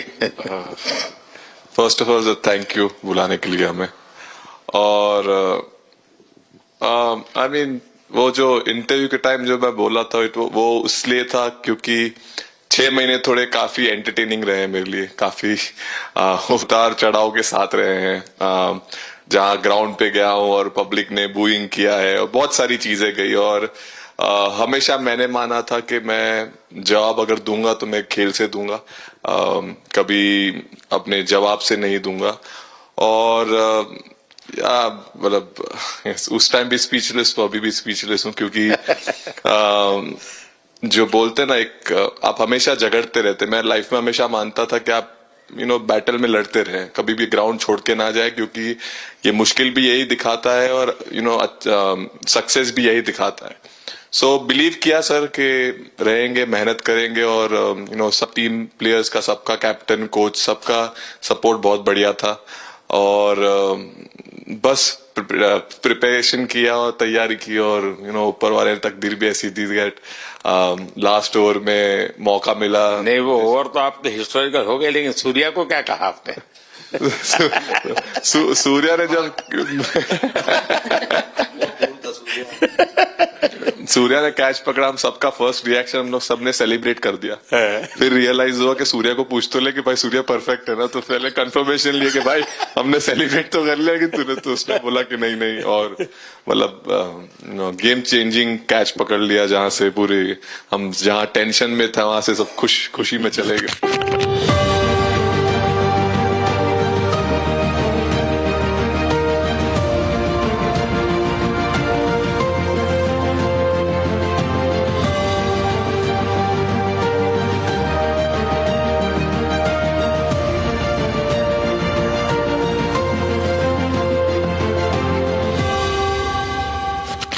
सूर्या खो गया सर। सर वो मोमेंट पे बस यही था कि कैसे भी करके बॉल, मतलब पहले ही नहीं सोचा था कि कैच पकड़ लूंगा या नहीं पकड़ूंगा, ये था कि बॉल ढकल दूंगा अंदर, 1 रन हो 2 रन हो ज्यादा से ज्यादा, क्योंकि हवा भी वैसे चल रही थी। और एक बार जब आ गया हाथ में तो फिर यही था कि उठा के फिर दूसरे साइड दे दूं। फिर देखा रोहित भाई बहुत दूर थे उस टाइम पे, और उड़ाया और आ गया हाथ में। बट ये चीज हमने बहुत प्रैक्टिस करी हुई है पहले से। एक चीज के बारे में मैंने सोचा था कि बैटिंग तो मैं करता ही हूँ खाली, लेकिन वो खत्म होने के बाद और किस चीज में मैं कंट्रीब्यूट कर सकता हूँ टीम को, फील्डिंग में और किसी। क्या ये भी प्रैक्टिस हो जाती है आपकी कि जिसमें बाहर बॉल गया फिर से उसको दोबारा लेना, कैच करना? सूर्या ने तो 100 कितना कह रहा था, 150 160 ऐसे कैचेस पहले लिए हैं प्रैक्टिस में। टोटल मतलब सर टूर्नामेंट के स्टार्ट से और पीछे आईपीएल से जब आ रहा था तब बहुत सारा ऐसा कैचेस पकड़ा था, तो बट पता नहीं था कि भगवान ऐसा मौका देगा ऐसे टाइम पे पकड़ने के लिए। बट ऐसी प्रैक्टिस की हुई थी पहले से, इसीलिए वो सिचुएशन में थोड़ा इतना काम था और पता था कि ऐसे सिचुएशन पहले आ चुकी है। बट कोई पीछे स्टैंड में बैठा नहीं रहता वो टाइम पे, बट इस टाइम पे ज्यादा लोग बैठे थे। बट बहुत अच्छा लगा वो मोमेंट में रह के। मैं बताता हूँ जी, मैं इसकी तारीफ किए बिना रह नहीं सकता, क्योंकि एक तो पूरे देश का एक मिजाज उतार चढ़ाव बड़ा तनावपूर्ण था, और उसमें से पूरी परिस्थिति पलट जाए ये घटना, ये अपने आप में बहुत बड़ी बात बन जाती है। और आपकी जिंदगी के साथ ये जुड़ गई तो आप तो बहुत बहुत लकी इंसान हो यार। एक और स्टार लग गया सर, अच्छा लग रहा है। बहुत बधाई हो आपको। Thank you sir. आपके पिताजी का एक स्टेटमेंट पूरे देश में बार बार चर्चा हो रही है। उनको जब पूछा गया तो बड़ा यानी दिल को छूने वाला जवाब है इनके पिताजी का। उन्होंने कहा, देखिए पहले देश बाद में बेटा, ये बहुत बड़ी बात है। हाँ और बताइए। सर थैंक यू, पहले तो आपने मौका दिया हमें आपसे मिलने का, एंड उसके बाद क्रिकेट को लेके बहुत बढ़िया फीलिंग है सर। बहुत अच्छा लग रहा है कि ये टूर्नामेंट हम जीते हैं। एंड बॉलिंग में मैंने पहले भी जैसे बताया कि बहुत अच्छा लगता है जब जस्सी भाई साइड से बॉल डालते हैं, तो बहुत ज्यादा प्रेशर बना के रखते हैं बैट्समैन पे, और बैट्समैन मेरे को ट्राई करते हैं तो मेरे को विकेट्स मिलते हैं काफी सारे।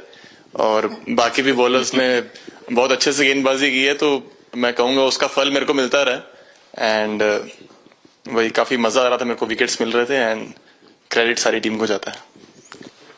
अक्सर जब स्कूल में खेलता था तब एक बार मुझे शायद उसको प्राइज देने का मौका मिला था 8th स्टैंडर्ड में। मेरा खुद तो खेल की दुनिया से रहा नहीं, लेकिन मैं खेल जगत में कुछ भी अगर हलचल होती है तो मेरा मन उनके साथ लग जाता है।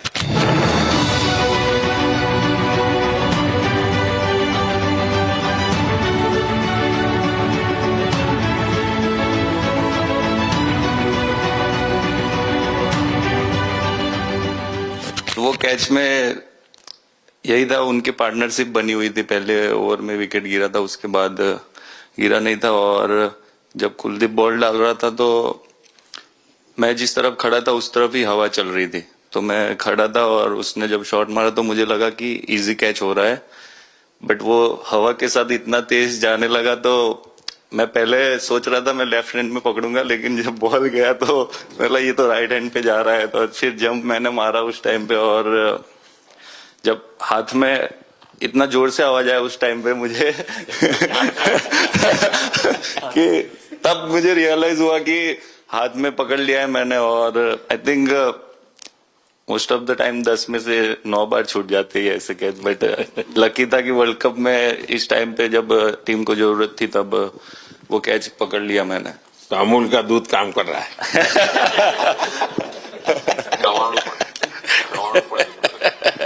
नड़ियाद नु चवाड़ू नड़ियाद टप टप खाने की थोड़ी दिक्कत थी, अक्सर को ढोकला भी खाता।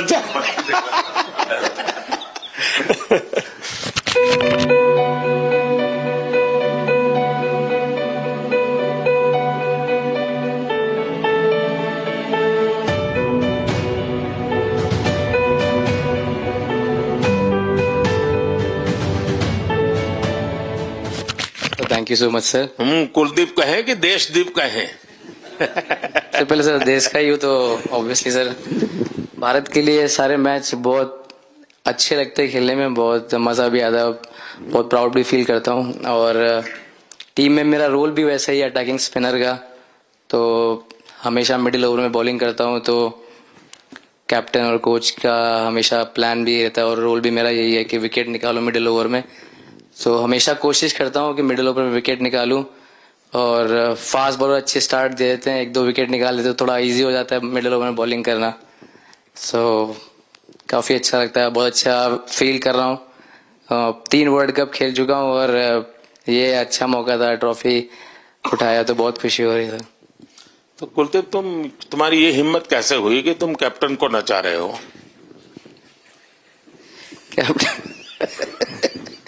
कैप्टन को मैंने नहीं चाहा।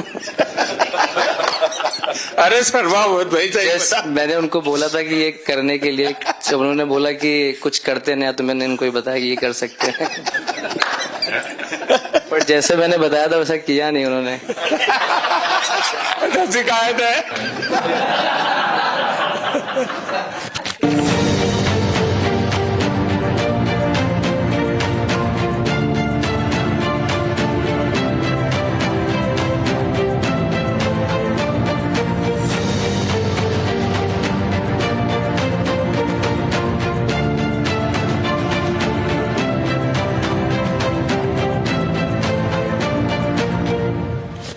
2007 में सबसे छोटे खिलाड़ी और 2024 में विजयी टीम के कैप्टन, क्या अनुभव करते हैं?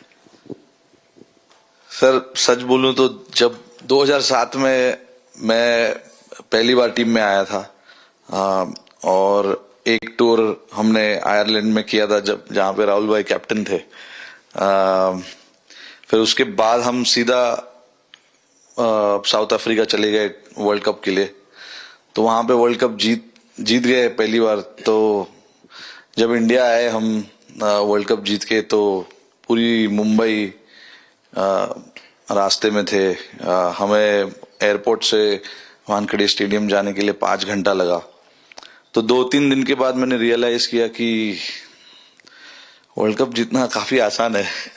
लेकिन उसके बाद वर्ल्ड कप आते गए, बहुत बार हम पास पहुंचे बट जीत नहीं पाए। ये वर्ल्ड कप में मैं एक चीज बड़े कॉन्फिडेंट से बोल सकता हूं कि लोगों में काफी डेस्परेशन और बहुत हंगर था। जब हम यहाँ से वेस्ट इंडीज गए,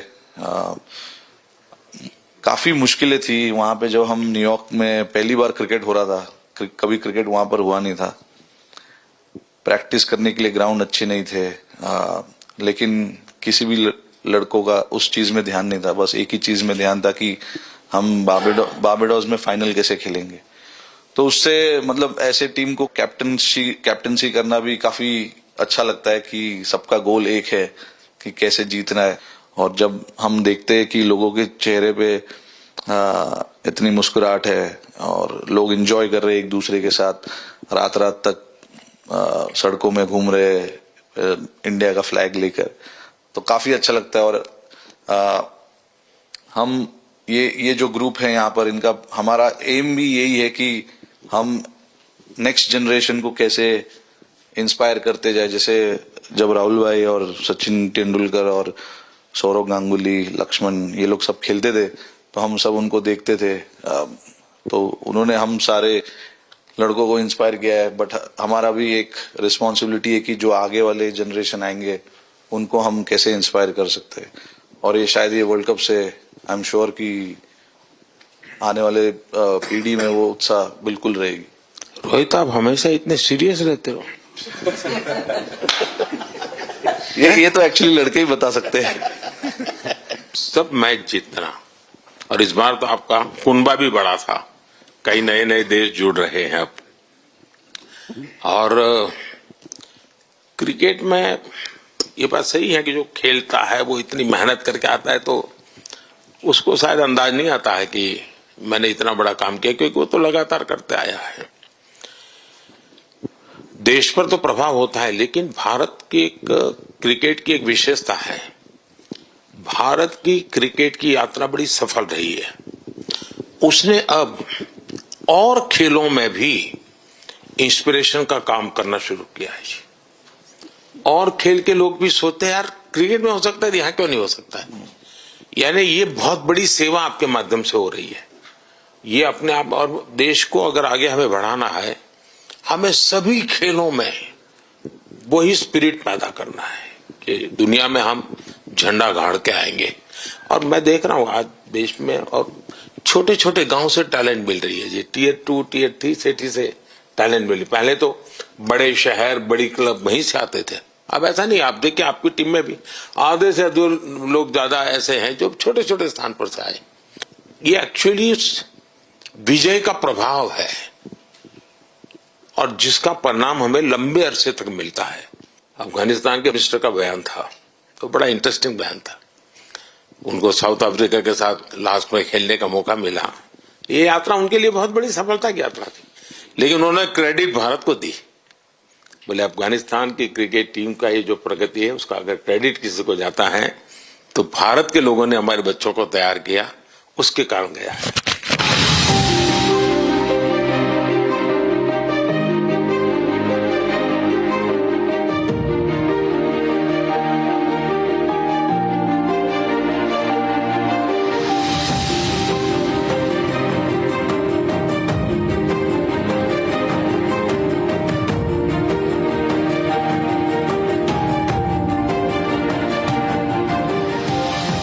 आप लोगों ने राहुल को 20 साल छोटा कर दिया।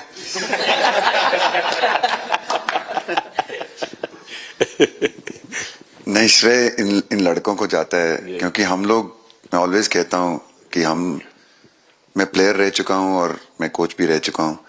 हम सिर्फ इन लड़कों को सपोर्ट कर सकते हैं। मैं इस पूरी टूर्नामेंट में मैंने एक रन भी नहीं किया, बनाया, या एक विकेट भी नहीं ली, एक कैच भी नहीं ली।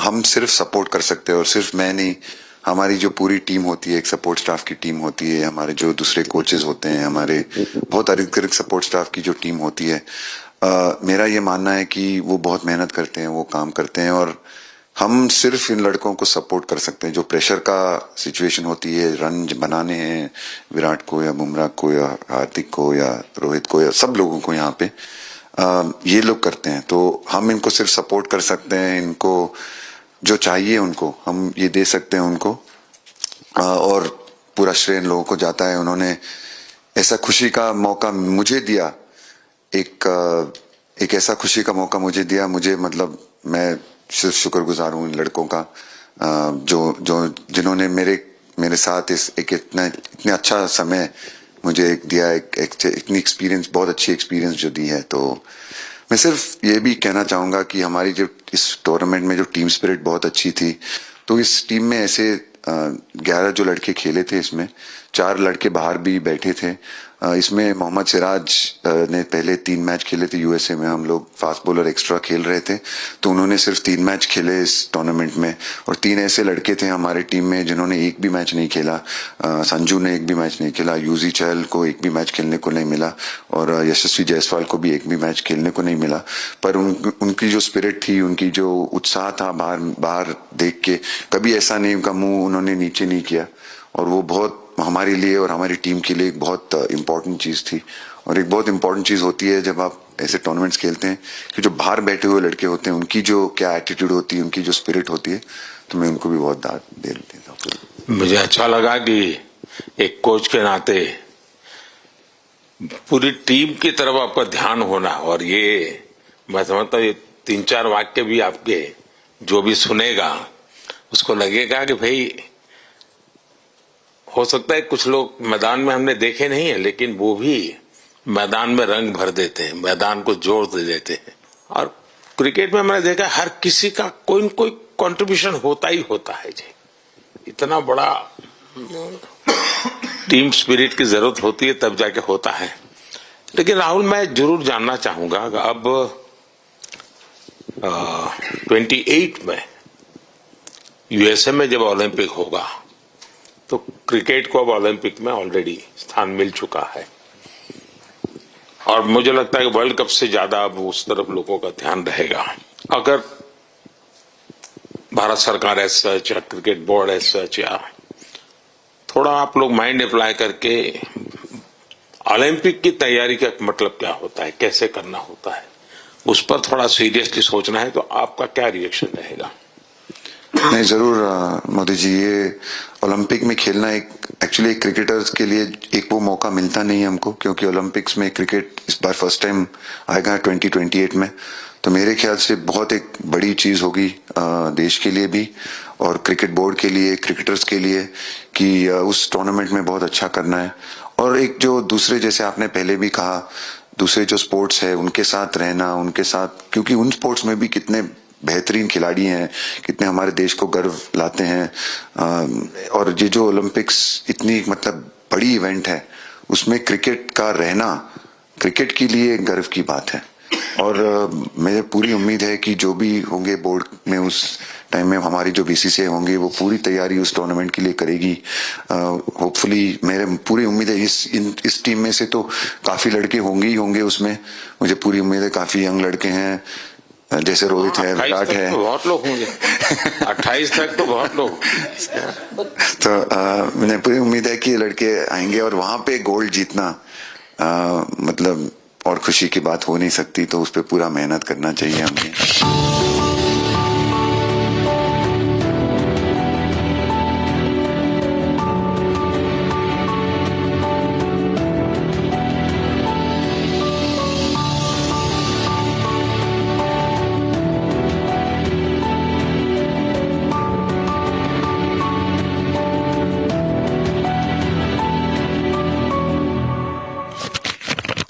देख सकता हूं कि शायद कुछ लोगों को विजय के जो हर्ष के आंसू है वो जब देखते हैं तब पता चलता है कि पराजय के पल कितने कठिन गए होंगे।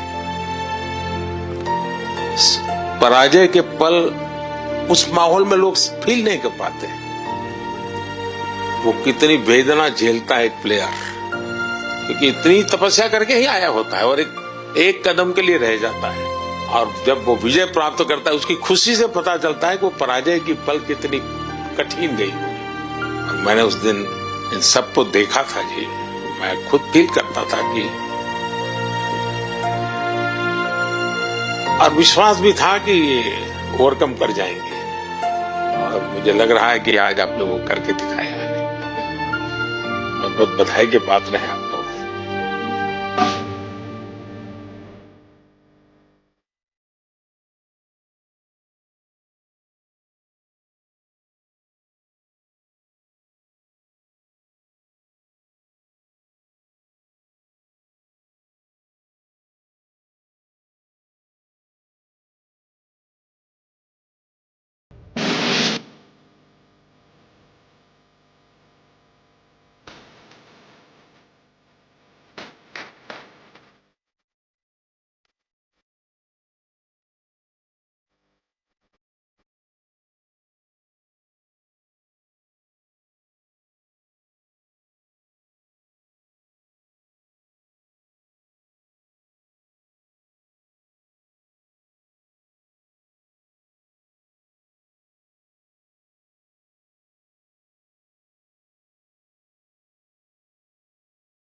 There you go.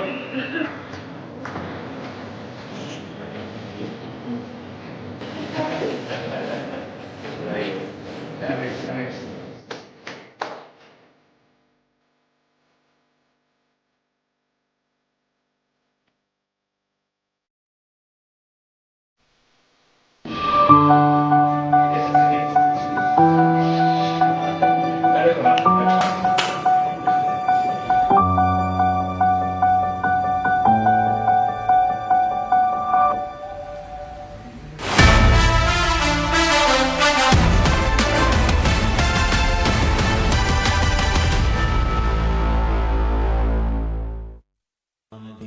Amity has been ranked India's #1 private university in the recently released Education World Rankings. A testimony to Amity's globally benchmarked standards in education. Hotel Management with AI. Join International Institute of Hotel Management.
Welcome back, friends. Prime Minister Narendra Modi lands in Moscow tomorrow, and we have our reporting team on the ground led by Sucharita Kokreti, as also, of course, Republic TV's tie-up with Russia Today, which is going to bring to you most closest updates on the Prime Minister's visit as it pans out over the next 2 days. In fact, our rolling coverage has already started. We have Sucharita Kokreti joining us live from Red Square in Moscow in a bit. And I also have Pathikrit Pine, international affairs expert and geopolitical analyst, joining us live from Delhi. We are going to discuss the import of this visit. Remember, this is the Prime Minister's first bilateral visit abroad. And this time, he has made an exception and is traveling to Russia. In 2014, when Prime Minister took over in New Delhi, his first port of call was Bhutan. In 2019, when he came back for the second term, his first foreign visit was to Maldives. And this year, the first bilateral visit from a foreign dignitary visiting New Delhi was from Bangladesh, where Sheikh Hasina visited not once, twice, in fact, first for the oath-taking ceremony and then on a bilateral visit about a fortnight later in the month of June itself. That's about Modi government underscoring its neighborhood first policy. But an exception has been made this time for the Prime Minister to be traveling to Moscow for his first bilateral visit abroad. And we are going to understand why this is happening, what's the significance of this and all, with Pathikrit Pine joining me in that conversation, as also Sucharita. But I'll go to Sucharita first. And Sucharita, you are there in, I believe, still at Red Square. And we were having that conversation earlier about how everything looks so normal, despite the fact that Russia happens to be in a state of war. Please tell us your first impressions of the first couple of hours that you've spent there. Then I go to Pathikrit.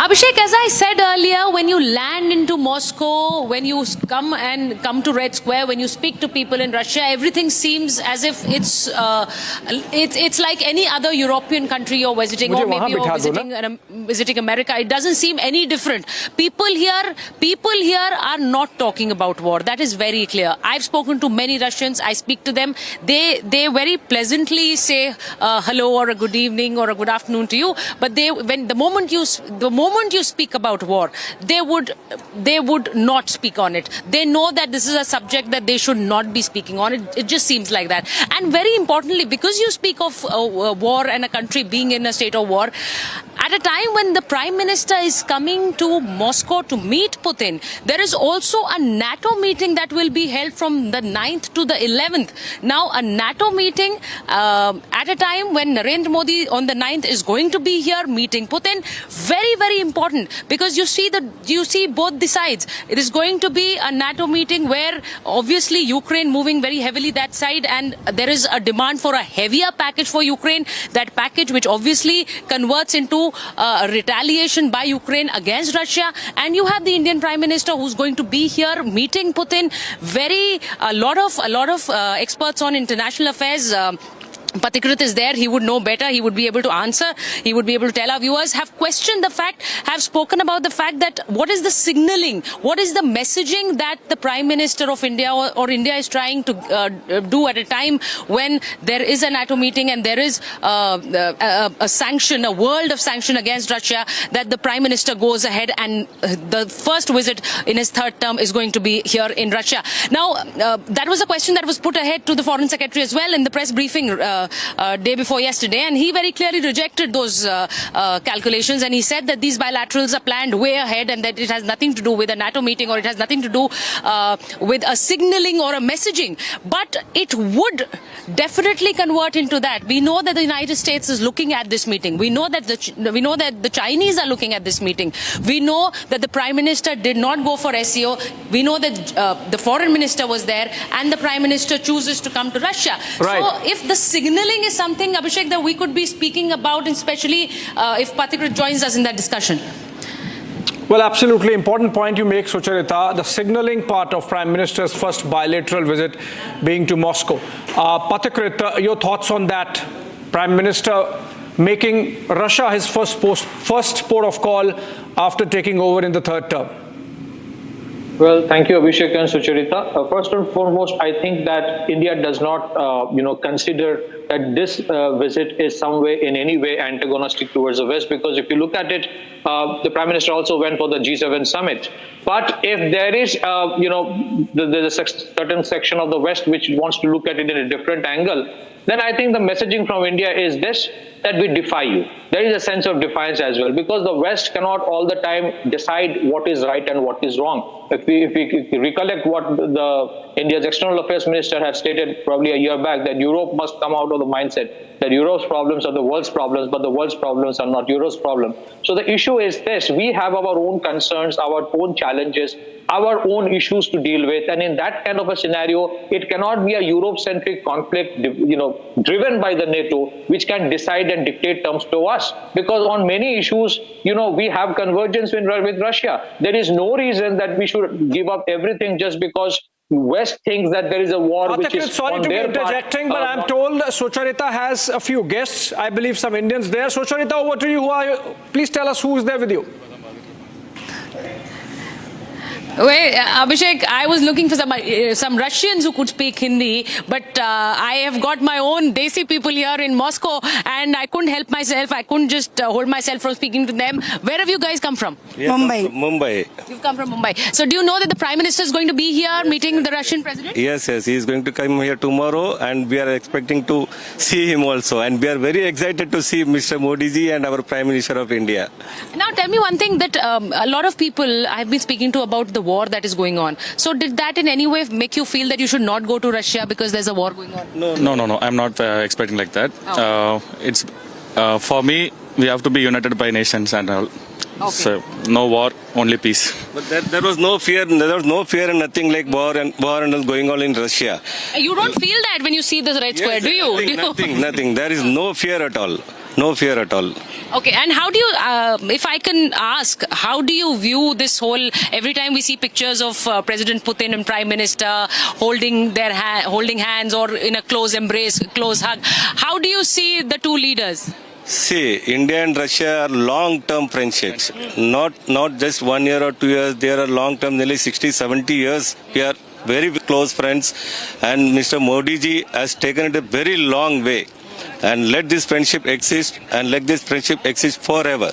And we are expecting Mr. Modi ji to do lots of things for India. And Russia has supported a lots to India, and they will also support us every time. So Russia has been sanctioned by the Americans. It has been sanctioned by a lot of European countries. You think that India should be standing by Russia? Yes, definitely. Definitely we should stand with Russia, as Russia stood with us lots of time. Even in 1971 war, they have helped us a lot. They have sent their navy, they have sent the naval ships, especially for us in the Bay of Bengal. So we should also help Russia as the same as they did to us. See, this is exactly what I was talking about, Abhishek. I was talking about the creation of Bangladesh, and at the time, the kind of help that came from Russians. Now you can hear it for yourself, that Indians who've come to Moscow, who are on a holiday, they know about this, they're talking about it, which clearly, very clearly means that the common man holds the Russia-India ties close to them. They understand the significance of these ties. Kal Carlton Hotel mein aa rahe hain. Aapko pata hai, Pradhanmantri? Aap log jayenge kya? हाँ, yes, जाएंगे. If we get an invitation, we will definitely go and meet. हाँ, जाएंगे. So see, this is a group of Indians that I meet here at the Red Square. As I said, I was trying to speak to some of the Russians in English, but we meet our own Desi people. And see, this is exactly what I was talking about, the Russia-India ties, that even commoners understand that Russia has been an all-weather friend. And that is precisely the messaging that the Prime Minister is also giving by a visit here, his first bilateral visit in his third term, and a very, very important messaging that he's giving, that India wants to tread its own autonomous path. It is not going to be bowing down to any kind of geopolitical pressures. It is very clear, and the Americans constantly being asked about the Indian Prime Minister's visit to Russia, the Chinese being asked the same question.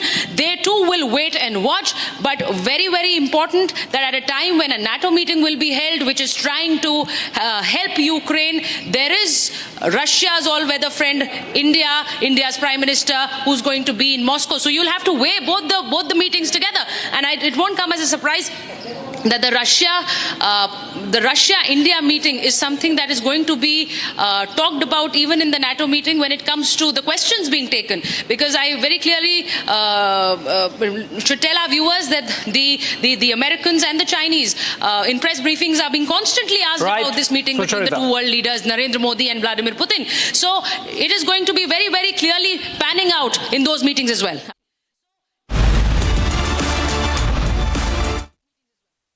American Pistachio presents Cracking News of the Hour.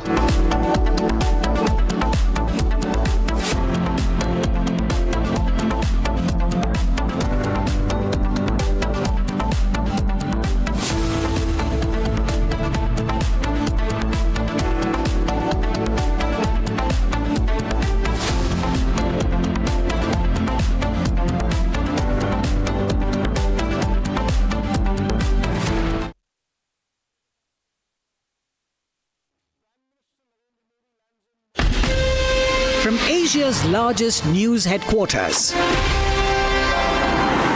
setting the agenda for Bharat.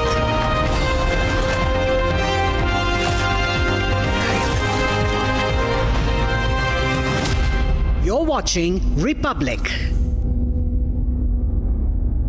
India-Russia relations will be in the spotlight as the Indian Prime Minister Narendra Modi pays a state visit to Moscow on Monday and Tuesday, marking his first visit to Russia since 2019. Now, we could see outcomes that will impact the geopolitical landscape. You can follow the latest updates right here on RT International in cooperation with India's Republic TV channel. We've got every angle covered for you, so make sure you don't miss it. His third term, and Prime Minister Narendra Modi chooses Russia for his first bilateral visit. From the United States to China, the world looks on at the Putin-Modi camaraderie. Join me, Sucharita Kukreti, live from Moscow as I report for Republic TV.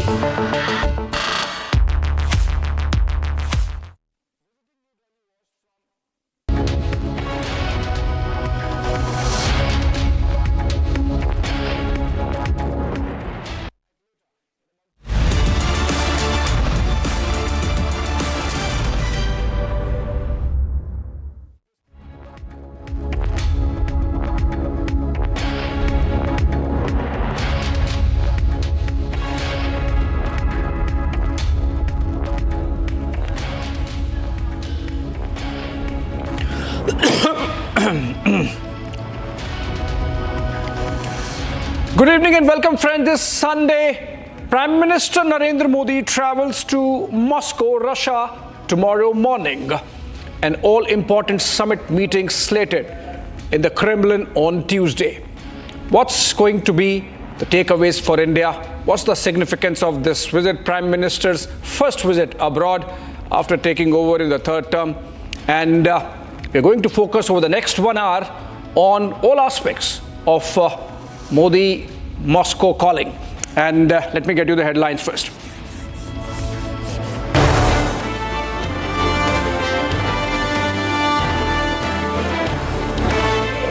Prime Minister Modi's two-day Russia trip for the 22nd India-Russia Summit in Moscow begins on Monday. Stand by for the biggest coverage from Ground Zero.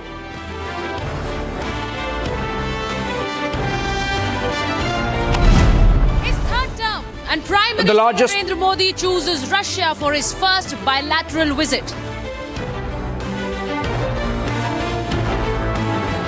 Prime Minister Modi to depart for Moscow at 11 a.m. from the national capital.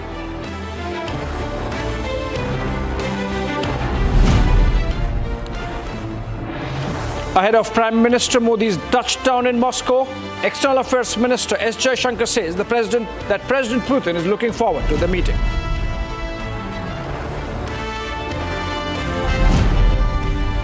And a mega exclusive Indian ambassador to Russia, Vinay Kumar, speaks to Republic ahead of the critical Modi-Putin meeting in Kremlin on Tuesday.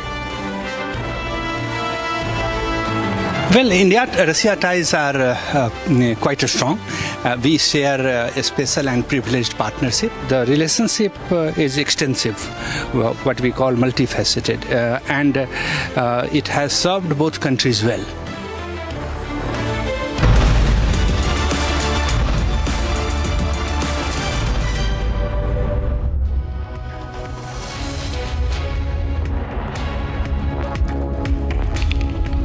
All right, good evening, friends. As I said, we are going to discuss for the next 1 hour the significance of Prime Minister Modi's first visit abroad, and that happens to be Moscow.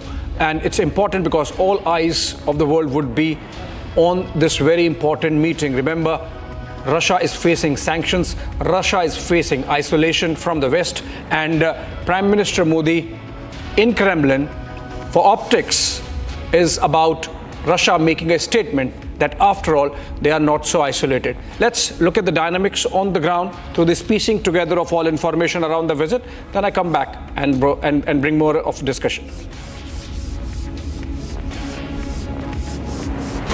The 22nd annual India-Russia summit will be held in Russia on Tuesday. Prime Minister Narendra Modi is set to embark on a 2-day visit to Russia for the annual summit. This will be the first foreign trip by Narendra Modi after being elected as Prime Minister for a third straight term.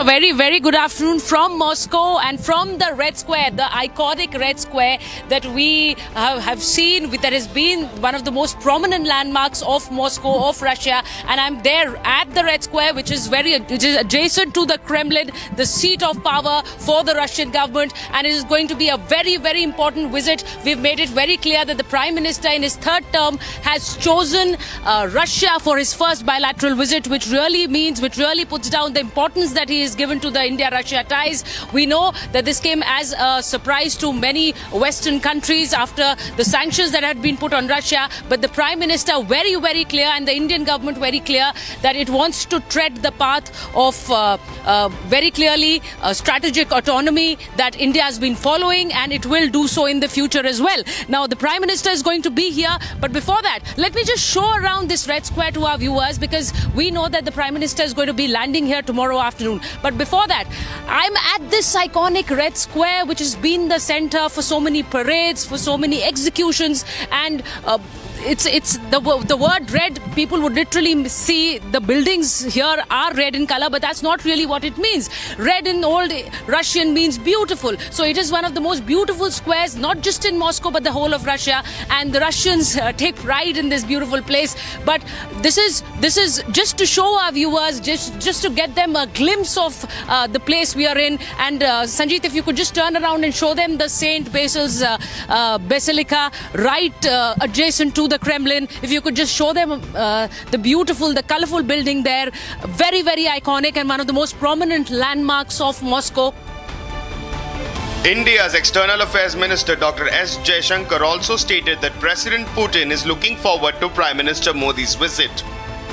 We are, after all, two countries who have such a strong history of working together, very steady history of working together. So we did, both of us value very much the need for an annual summit. It is a way of taking stock of, any relationship. What you do is you look at the state of the world. There are things you want to do more. There are things you want to do differently. One of the big changes has actually been that our economic relationship with Russia has grown tremendously. How do we, there are a lot of pluses. There are issues which come out of it, like the trade imbalance which has come out of it. So I would say, at a leadership level, it will be a great opportunity for Prime Minister Modi and President Putin to sit down and directly talk to each other. And then obviously, as per their directions, we will see how to take the relationship forward. PM Modi is set to arrive in Russia on Monday afternoon, following which he will attend a dinner hosted by President Putin. At the last summit, the two countries agreed on a partnership for mutual benefit and for a better world. India and Russia also expressed satisfaction over the increase in bilateral trade since 2012. The annual summit also sets the direction for the future course of India-Russia ties. This will also be Prime Minister Modi's first visit to Russia since the war in Ukraine began in February 2022. The 22nd annual summit between India and Russia would provide an opportunity to the two leaders to review the whole range of bilateral issues, including defense, trade linkages, investment ties, energy cooperation, S&T, education, culture, and people-to-people exchanges. They would also share perspectives on regional and global developments of mutual interest. During his two-day visit, Prime Minister Modi will also interact with members of the Indian community in Moscow. All eyes are now on Moscow, as two of the biggest world leaders re-elected to power are set to meet in what promises to be a historic occasion.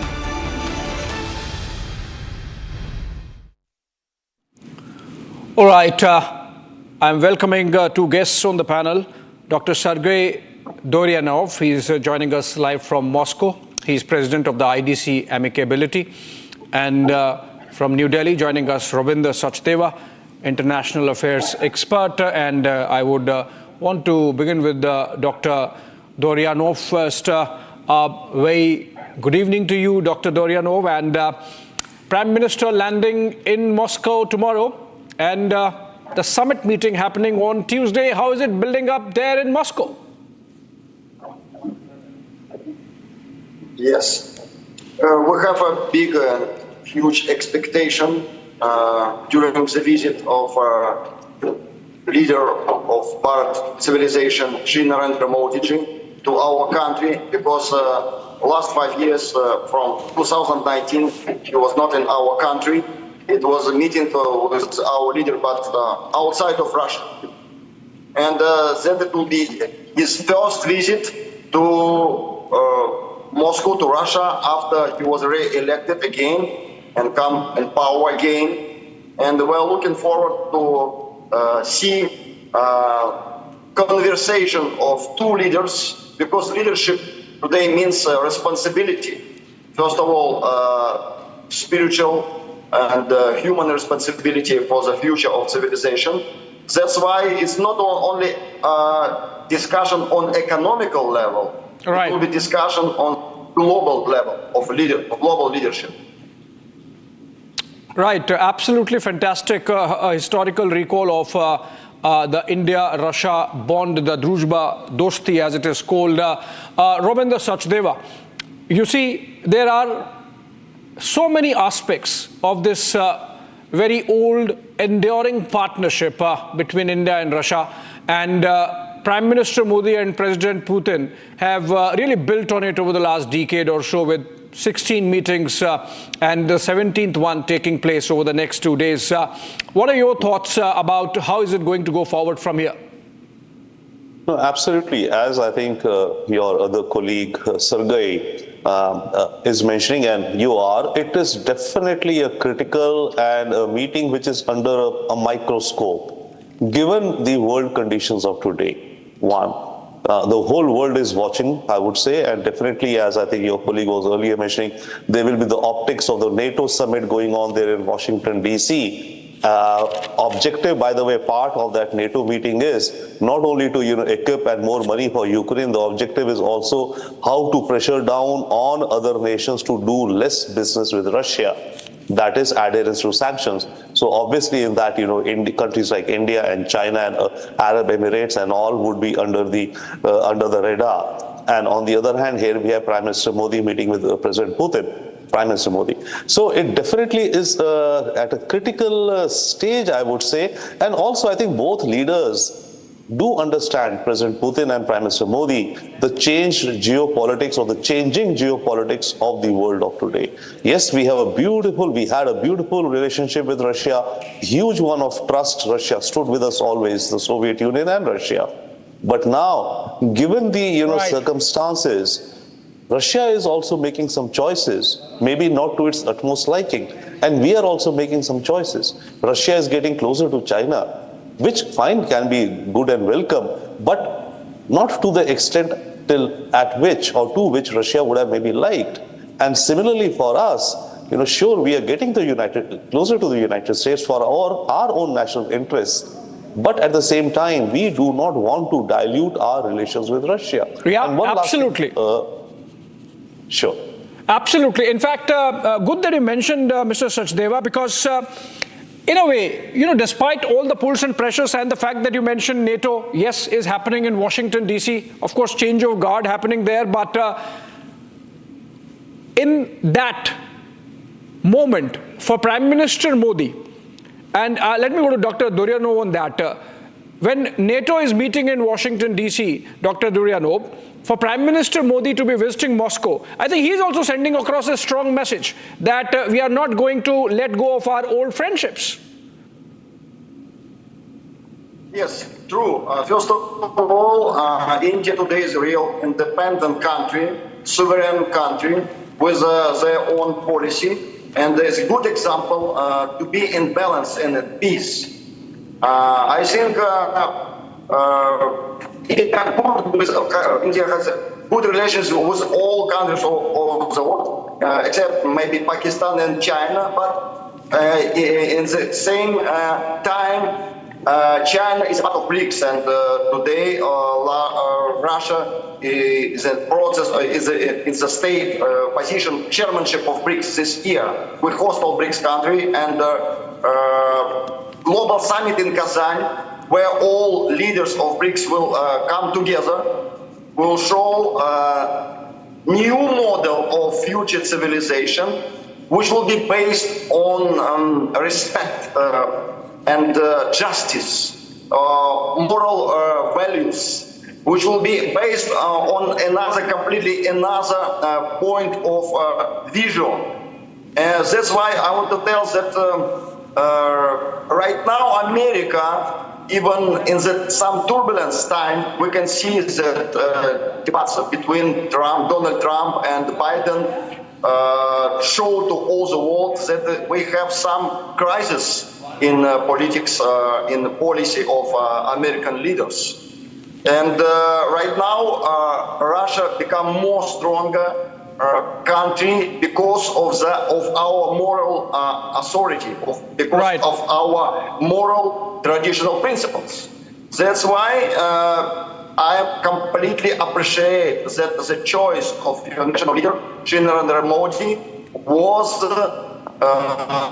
fixed on Russia, because Russia is a good example of new world. New order, new world, which we can name like a golden age of humanity. Right.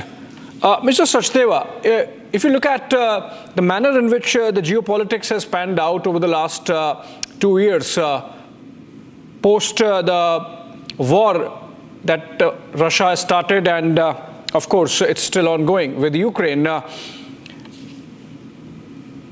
India has emerged as a voice of rationality, with Prime Minister not just counseling President Putin that this is not an era of wars, but also meeting President Zelensky twice. And I believe there would have been some communication that Prime Minister would have carried to President Putin when he meets him day after tomorrow. You think there is something happening, there is some role for India in calming the situation? Interesting point you say. I mean, yeah, sure, in the future, but right now what you're saying that, and I would anticipate that, knowing that, Prime Minister Modi is going, there can be good chances that the West has maybe requested Prime Minister Modi to convey some message to Putin, and vice versa. By the way, when President Putin and Prime Minister Modi meet, there is likelihood that President Putin could convey some message back to the West via Prime Minister Modi. That is one. Secondly, yes, the last 3 years or so, and Sergei was mentioning about the New World Order. I agree. I look at it slightly different, maybe. I say it's a new world matrix under construction. It's not an order. The order implies things are fixed and have been arranged. It's a matrix which is evolving, and this matrix is under construction. Now, while this new world matrix is under construction, India has a huge role to play. partly by the grace of God, partly by what we've done as a nation, partly by our leadership which is there. That is, at this juncture of time, India is a reasonable weight, if not a complete heavyweight, to bring a sense of common sense, a middle path. Which other leader in this world of today is talking about, let's say, live and let live? All leaders, be it of the West or the East, are talking about, I've got more muscle than you. Right? They're all talking, it's all about vengeance and being the stronger guy out there. Right. Nobody is talking about a coexistence. Last one point I'll say with respect to Russia and China. Sergei was mentioning an important point. There I think there's a huge contradiction between Russia and China. Russia under President Putin and is going towards more religiosity, more morals and more traditions. China is a communist state, a non-godly state. So in the long term, that would be a huge contradiction if Russia goes down this path as, as a nation which believes in religion, whichever religion, right? And on the other hand, it's partnering strategically with a nation which does not acknowledge the existence of God. Right. So let me take this China question, in fact, to Dr. Duryanov. Dr. Duryanov, there is this concern or caution in New Delhi about this situation where Russia is increasingly in the embrace of Beijing. Perhaps not fully intended, but the situation has so evolved that with Western sanctions, China has become a pillar of economic support for Moscow. In that scenario, you think there can be some assurances or reassurances during this summit by President Putin that Russian foreign policy vis-a-vis India is not going to be in any manner influenced by the Chinese worldview.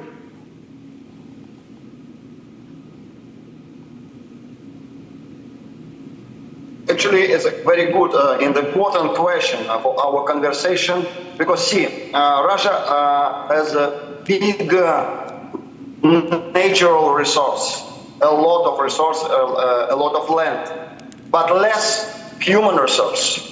And India has, and India and China is the two countries with the biggest human resource in the world. And of course, it's a question who will be more fast in this situation, because anyway and anyhow, we need people, we need human resource. And I wish that India will be more active and more dynamic in this process with cooperation of Russia. Because I already mentioned in our previous programs that we have similarity in our history and culture, Russian and Indians. Because we have some perception and some vision that God is person. He has personal qualities. It can be Jesus Christ or Lord Krishna, does not matter. But we are very personal, our religions. We are not so much focused on profit. Right. We are focused on dharma, on moral, ethical principles. You believe to reincarnation. That's why it's always support your moral attitude. And in this case, let me come to the answer to your question. China, we can tell that like right now, India is our strategic partner, not even partner, it's a brother country. Right. And China in this situation, particular situation, is a country which can take some advantage, some profit to support Russia because of the big challenger of America. Obviously, everybody understands it. It's like a support because of situation. I hope and some challenges with China, China is theistic country, that the Communist Party is rule all the country, is not spiritual. Yeah. But I want to promote and put in also them, they're believers. Right. That is most important. Right. Not only believe to their national interests, they believe to the God. And God he exists everywhere. You know? like one of the name of the God, Lord Vishnu, means he exists everywhere, even in the heart of the human being, of every living being. That's why it can give to us some power to change the world for the moral universal principles, not on, which based on the some particular interest. We should promote some global thinking together, India and Russia, and our union is that is the future, and that is the whole of all humanity. Dr. Duryanov, you know, in the complex world of diplomacy, every position can play out in multiple ways. So, for example, Mr. Sachdeva, if Russia is leaning on China in its present pressures, geopolitical pressures, that also means that India can ask Russia to prevail upon China using its good offices and to behave responsibly vis-a-vis India. You think that's possible? Certainly so. It is possible. We have enough political capital with Russia, and Russia at this point so far has political capital with China. Over a period of time in the coming years, as Russia's dependence increases on China, if it goes on, then Russia will not be able to exert that political capital on our behalf. Therefore, what has to happen, and Sergei, of course, a pleasure to meet him. We know each other since many years, and he plays an important role in this bridging of relations. So it's incumbent upon Russia and India, the governments and the people and the business, to increase the volume of business, trade and exchanges between Russia and India, so that India becomes a heavy counterweight. Russia does not necessarily out of love of, anything want to go get into the orbit of China totally. But the reality is, yes, China is not only buying the oil, we are also buying the oil. But China is supplying Russia with machineries, technology, and multiple things, and sure, they share a common border. Right. Now, in our trade with Russia, whatever is, sure, it's gone up. But the problems we are facing is that, about $65 billion of bilateral trade, we import about $60 billion.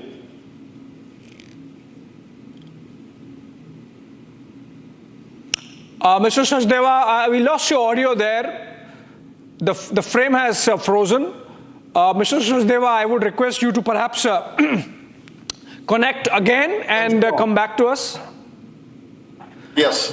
Okay. I want to continue that my things about the future relationships India and Russia today can be together. Invest to the human capital. For example,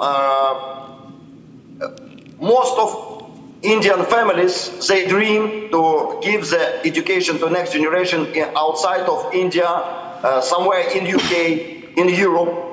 And right now you know this very well, that unfortunately this country is not secure for the education. Everybody knows, even any particular European politician can confirm my words that right now Europe and UK is not a place for life. And I hope and I expect that a lot of Indian students in future, because of our close relationship, will come to Moscow, to Moscow University, to different city of Russia, to have some education. Here, and we will invest to human capital. Dr. Duryanov, I would want to get into some specifics also. We have discussed the broad picture of India-Russia relationship, the global dynamics at play, the geopolitical game that's going on, the diplomacy, the triangulation, etc. But the specifics in terms of the bilateral relationship, let me go back to Mr. Sachdeva on that note. Mr. Sachdeva, you were mentioning about the trade between the two nations at $65 billion, almost like one-way trade because of the kind of energy imports we do. That also adds to our energy security, by the way, and the kind of oil imports that we have done with Russia over the last 2 years at cheaper rates has made our economy that much more resilient. So obviously, there is this component of economy, trade, energy security, and the fact that just last week, or perhaps 10 days back, the first shipment using the north-south transport corridor that was sort of designed between India and Russia. Shipments coming in from Russia via the land route through Central Asia and via Chabahar to India. I think there are important points on which there would be a lot of appraisal happening when the delegation level talks take place. Thank you, sir. Yeah, absolutely. A lot would be happening, but we can be very objective and honest what's happening. The bilateral trade with Russia, which is $66 billion, and we are exporting Russian money, which is owed to the Russian companies, is stuck here in India. And now what? Some of the largest Russian companies, for their own very logical reasons, they're saying that we cannot export to India because we are not able to bring back our money. So if that situation becomes or gets serious, then the advantage that we are today saying that we have, that we're getting cheaper Russian oil, that will dry up. Unless we figure out a mechanism to be able to either export a lot more to Russia, or the Russian money, which is here in rupees, is used by Russian companies whose money it is to invest in India for some large-scale infrastructure projects. $40-50 billion is a huge amount of money. But the issue is that Russian large corporations like, let's say, Gazprom or Rosneft, they have to make a call. They say that we are in the business of oil, we are selling you oil, we want our money, even if we get less, but we want that money. But that less money also, we are not able to pay back. So what has to happen is that in Russia, a Gazprom or a Rosneft has to make up a partnership with some, let's say, large food importer or some large corporations in Russia, to whom Gazprom transfers its Indian money and says, okay, fine, you pay me rubles here in Russia, and here is the Indian rupees for you. You go and buy whatever you want. You want to buy vegetables, let's say the largest importer of vegetables in Russia. There have to be those kind of triangulation tie-ups. A Gazprom or an oil company wants money because their core business is only oil. They'll say that we've given the oil, we need the money back, whatsoever for their shareholders for the company. But there should be other large importers of machineries, agriculture, whichever goods India is good at. Yeah, they should transfer their money, notionally paperwork, and then that company or that corporation imports from India in large chunk and makes its own profit. So there would have to be these kind of triangulated agreements. Otherwise, to a certain extent, I think our trade is going to hit roadblocks. But obviously, Prime Minister Modi and Minister Jaishankar and all, they're absolutely focused on this topic. But by the way, I'll remind, about 6 months ago, I think, the Russian Foreign Ministry said, we give up, we cannot figure out a resolution. That was about 6 months ago. It was very publicly done. I think the Foreign Minister Sergei Lavrov said that we have so much rupee and we don't know. We have so much rupees, so many rupees, and we don't know what to do with it. And the rupee-ruble trade is actually a serious issue, but becoming a ticklish issue between the two respective sides to really sort out. Hopefully some movement forward will happen on that when those delegation level talks happen. One way of looking at it is if the Russians can allow more transactions to take place in rupee in their territory, of which the UPI mechanism is one way, I believe. But Dr. Duranov, another aspect of this relationship is defense cooperation, which has been strong, but of late seems to be getting a little uncertain. There has been delay, for example, in the supply of S-400 air defense missile shield system. And given the engagement that Russia has with the ongoing Ukraine war, the supply side is really constrained. I think on that front, there is a lot perhaps that needs to be discussed between the two sides.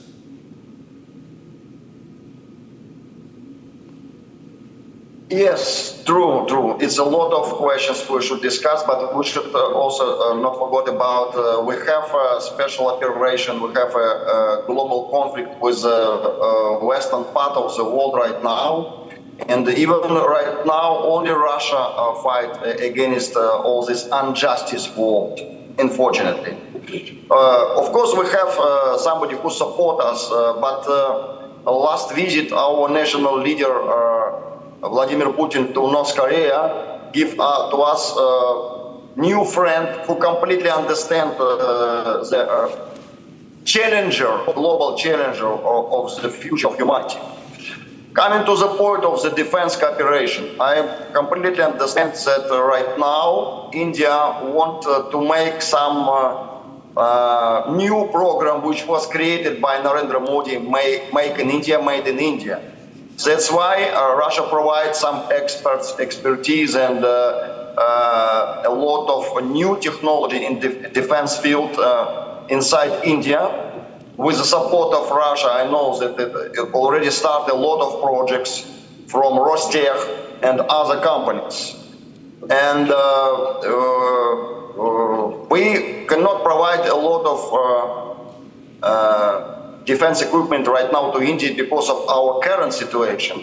But I know that our spiritual relationships will give to our chance to be more close to each other, even on defense level and security level. Thank you. Right. Dr. Rabindra Sachdeva, this rupee-ruble trade problem that has sort of taken a certain disproportionate size in the India-Russia relationship is actually not of the making of the two nations. It is in many ways a product of the kind of sanctions regime that Russia is facing because you can't give them dollars because the dollar trade is so restricted.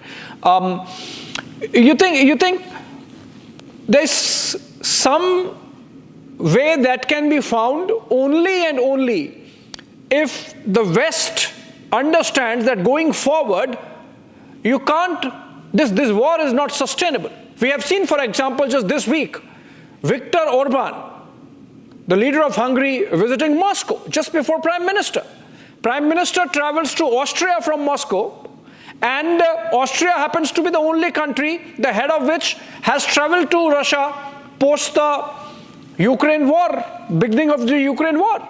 So it seems that some way has to be found to this Ukraine war for not just India-Russia trade to come out of the morass that it's in, but the overall global geo-economic situation to improve.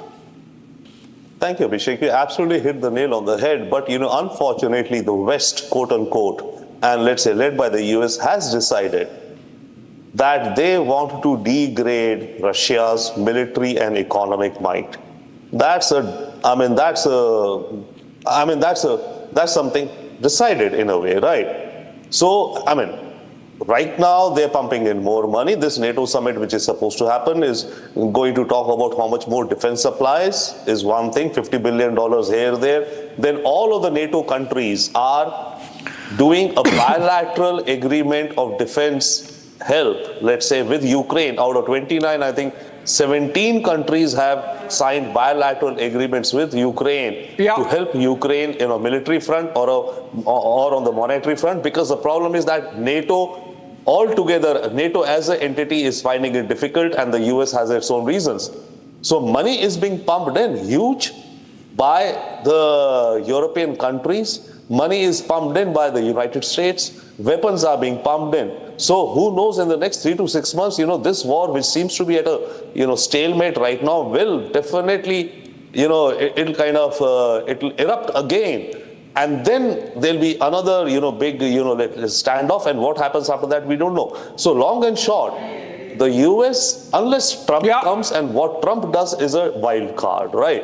But as of now, the US and Europe is going ahead to weaken, to kneecap Russia to the most they can. And they have another reason. Now they're thinking that if Russia is getting closer to China, then in order that China should not be so very powerful with a powerful friend like Russia, so Russia should definitely be diminished, so that when Russia finally slides into the Chinese camp, Russia is not able to offer much help or, add that quantum of, military might to China, which otherwise would be a strong Russia would bring. Right. Right. Thank you, Mr. Sachdeva, for those insights. And of course, Dr. Durenov from Moscow, I believe he disconnected. But this is the kind of conversation on India-Russia relationship because of Prime Minister Modi's visit to Moscow that we are going to continue over the next 2 days. And through this visit, the overall focus on world's geopolitics, geoeconomics, and geostrategy. But our team, led by Sucharita Kukreti, is in Moscow, and a while back, she spoke to India's ambassador there, Mr. Vinay Kumar. Take a listen. The Indian Prime Minister lands in Russia, and when Prime Minister Modi and President Putin will walk alongside, they will be taking a big step in the India-Russia ties. Who better to reflect than the Indian ambassador to Russia, Shri Vinay Kumarji. Sir, thank you so much for giving time to Republic TV. Welcome. Sir, my first question to you, Prime Minister Narendra Modi, his third tenure, and he chooses Russia as his first bilateral visit. How do you see this vis-a-vis the India-Russia ties? Well, India-Russia ties are quite strong. We share a special and privileged partnership, and there has been a tradition of annual summits between India and Russia since the year 2000. Last one was in 2021 when President Putin visited India. Right. Since then, this visit of Prime Minister of India has been expected here, and this visit now that taking place tomorrow day after is signaling resumption of that tradition. So it is part of the bilateral engagement between the two countries. Sir, how do you see the trajectory of the India-Russia ties amid the war that is going on in Ukraine? And I say this because when on the 9th the two state heads would be meeting, there would also be a meeting of the NATO in Washington going on. As I mentioned, this visit is situated in the bilateral context of the two countries' relationship. And the agenda is heavily focused on the bilateral issues. But of course, without prejudging what the leaders will talk, I think that they will also exchange views on regional and global issues of mutual interest. Okay, sir, there has been a lot of talk on the personal chemistry between Narendra Modi and Vladimir Putin. You having seen the functional style of both, what do you think really makes that chemistry stand out between both the leaders, both the state heads? It is there's perhaps a shared commitment to strengthening the relations between our two countries. As I was mentioning, the relationship is extensive, what we call multifaceted, and it has served both countries well. So the close relationship and personal warmth that the two leaders have only contributes to further strengthening of this relationship. We also know that there will be a community event for the Indians diaspora here in Russia. So if you could just tell us, sir, about the entire program that is going to be here for the Indian Prime Minister once he lands, and also this community event. Well, community event is quite important. Prime Minister has not been to Moscow since 2015. Yes. So the business people which presently constitute the majority of Indian diaspora in Moscow, they are very eagerly looking forward to extend a warm welcome to Prime Minister and also listen to him. As for other components of the visit, there will be private meeting between the two leaders. There would be wreath laying solemn function at the tomb of unknown soldier. There will be visit to Rosatom Pavilion in the All Russia Exhibition Center, and then restricted meeting, delegation level meeting, luncheon, and exchange of documents which have been prepared for signature and exchange during the visit. We saw, sir, that when at a time that President Putin has praised Narendra Modi and his administration from time to time, and it has been reciprocal in the sense that the Prime Minister has always stood with Russia, even though he's given out a message of peace. He's always stood with Russia vis-a-vis the bilateral ties. Do you think there could be a bigger message on in terms of the global messaging that is going to go in terms of war, because we are seeing two wars going on in the world right now? As I said, the agenda is more bilateral issues, focused on bilateral issues, and Prime Minister has said, External Affairs Minister has said, and very recently our participant in the Swiss meeting, Secretary West, my predecessor, Mr. Pawan Kapoor, said that India favors dialogue and diplomacy for resolution of this conflict. We obviously want engagement among all stakeholders, in the first place between the two parties, to have a relook at the problems and resolve them through dialogue, political consultations, and diplomatic means. All right, Sucharita, in fact, is joining us live from, let's ask her, in fact. Sucharita, which part of Moscow you are in? Are you still at the Red Square? And one very important aspect of Prime Minister's visit abroad is always the Diaspora Connect, the engagement he has with the Indian community. Have you heard something on that? Like, is there a community event also planned? Oh yes, Abhishek, it's a big community event planned for the 9th. It's early in the morning and there are full swing preparations going on. I've also sent across some visuals. I hope the team can put them across as we are speaking. There are visuals of preparations that are full swing for the Prime Minister's visit. There are students who are of the Indian community who are preparing dance sequences. They're going to be performing in front of the Prime Minister. A very, very proud moment also, because the Indian diaspora, for them, the proud moment is that they are they belong to the Indian community, but now they are part of this Russian culture as well. They're part of this Russian nation. And I have two very, very special guests joining me right now on this live broadcast. I have Dr. Singh joining us, who's also the president of the India-Russia Friendship Society called Disha. Dr. Singh, the Indian diaspora, big event on 9th. आप कैसे देख रहे हैं उसको? बहुत सारे लोग पहुंचेंगे. कितने लोग पहुंच रहे हैं? I think more than 1,000 Indian diaspora and Russians as well. They are attending tomorrow and day tomorrow also. So we are happy to receive our Prime Minister in Russia, in Moscow. And it's a very special feeling, Abhishek, if I can add to it.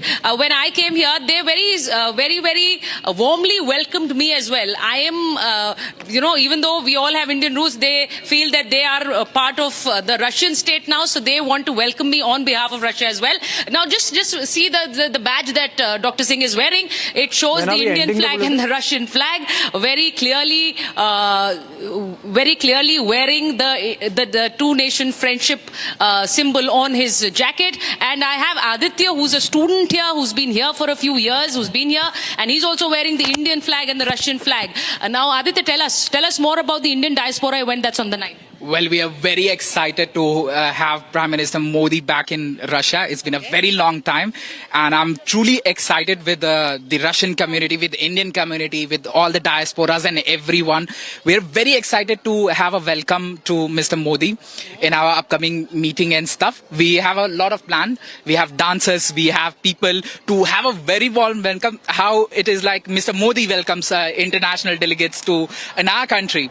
Now, though I'm living in Russia, and now I became Russian, so I do engage myself as a heart. I am an Indian, and but of course solely I am Russian. So I do warm welcome to Mr. Modi as well as to everyone who is looking to our channel.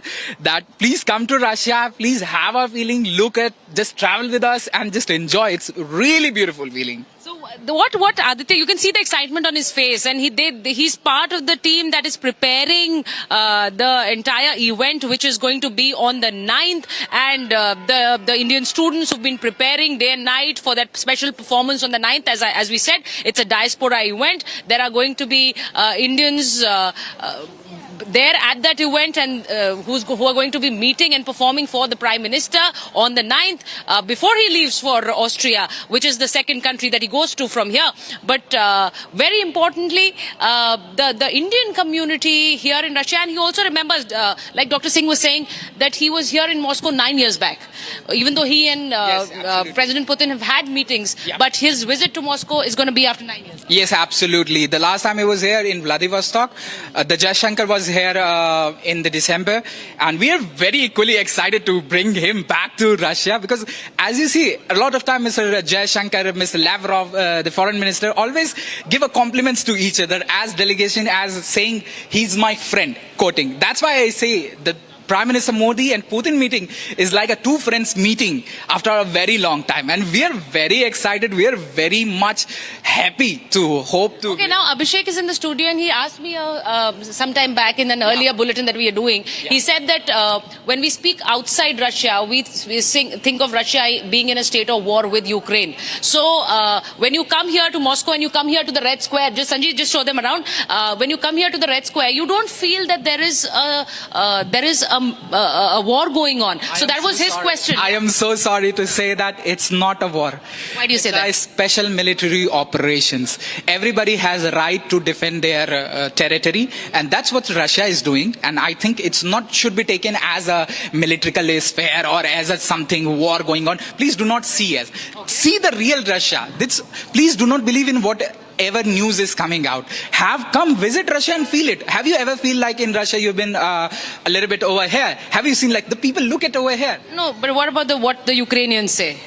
Isn't that an invasion? What the Ukrainians say? I will not say that it's called invasion or anything. It's a military operations. That's what it should be stated as peacefully it is conducting. Okay.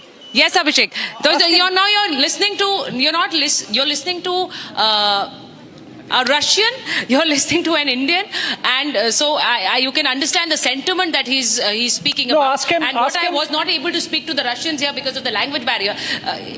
Ask him what one thing they would want Prime Minister to tell them when he speaks to them and engages with them on Tuesday. Okay, so this question coming from the studio, my colleague Abhishek is asking, what is that one thing that you would want to ask your Prime Minister who's coming from India? Is there a particular list or things on your mind that you would want to ask him, because things that you have on your list which maybe the Prime Minister can look into? I think if there is a possibility, we can ask about ruble trade. Okay. This is very important. Now there is other things is separate, but for the trade we need somehow our BRICS some BRICS countries currency are Russian rupee and ruble trade. So this is very important. Very, very important. He's talking about the ruble-Russian currency trade. Absolutely, absolutely. That's what you see, like a BRICS member has joined together to create a one bank, World Bank Forum, which is very good thing for even Indian community, for Russian community as well. I'm talking about the whole sum of the BRICS community as well. It will create a very huge, powerful engagement between Russia and India, as well between the BRICS community as well. I think that's the one question we all need to have answered from. Okay, now there is a question that is often asked back home in India, that the ties that the two countries, China and Russia, display, is that in any way a barrier to the India-Russia ties? I think no. They have their own relationship between China and Russia, and there is a very old friendship and relationship with India and Russia. So there is I think that in no way, Aditya, that in no way is a barrier, you think? Absolutely. Because there will be eyes on this meeting. There will be The Chinese will be looking at it. The Americans would be looking No, there is no barrier. There is no barrier, I would say. Russia and India is a very old friendship. The history goes back to Soviet era and belong to way much 18th century and stuff. We look together. No, there is nothing barrier like that. Russia is also a good friend of China. Russia is also a good friend of India as well. So let's just take like this, that we are good friends. And the first thing is Prime Minister Modi. I'm very excited to meet him day after tomorrow. And of course, we're going to have a meeting with him on the 9th morning. So yes, we're looking very powerful. So look at the fervor that is there, Abhishek. And if I can tell you, Dr. Singh here, an Indian, he's married to a Russian. And I was telling him, in fact, teasing him that why did you not get your wife here so that we could have spoken to her? That would have been a beautiful picture, the real culmination of the relationship between the two countries. We are trying to, tomorrow we'll trying to invite her. So you can have a conversation with her. That'll be beautiful, Dr. Singh. That'll be beautiful because as we report from Moscow, as we report from St.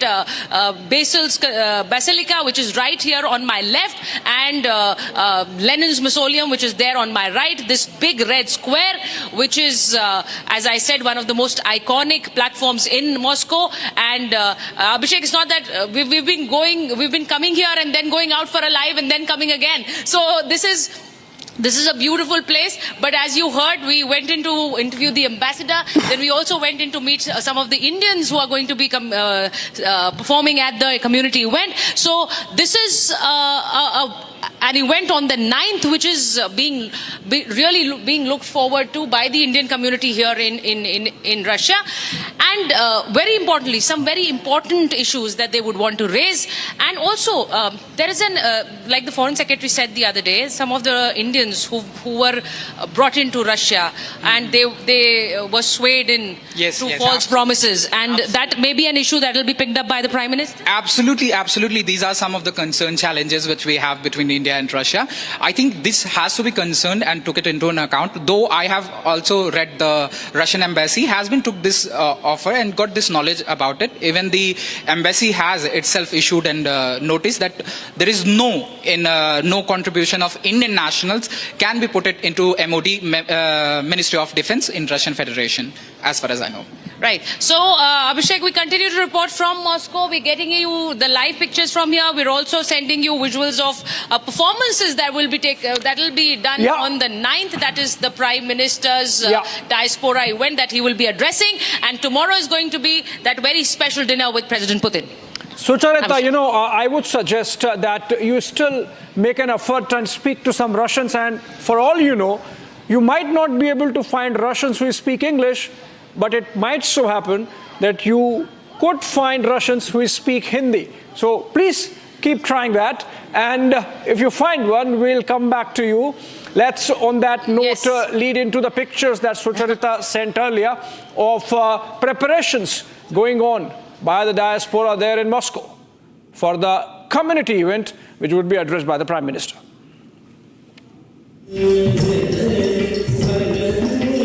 I'm really happy that relationship between two my beloved countries, my motherland Russia and India, are really strong, and I'm happy that Narendra Modi is coming again to Moscow.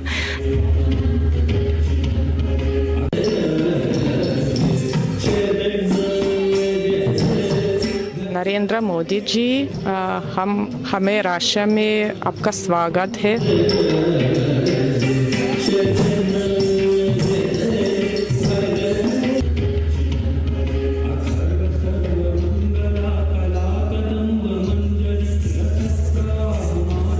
Countries are very important.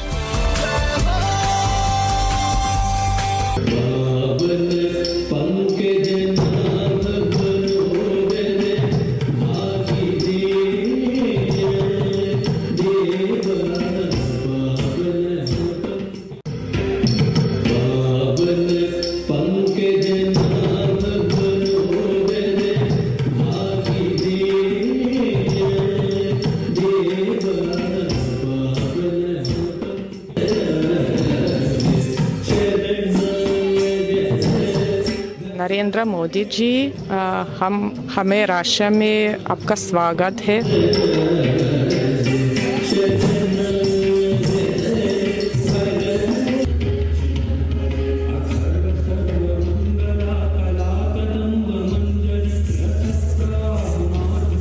countries are very important.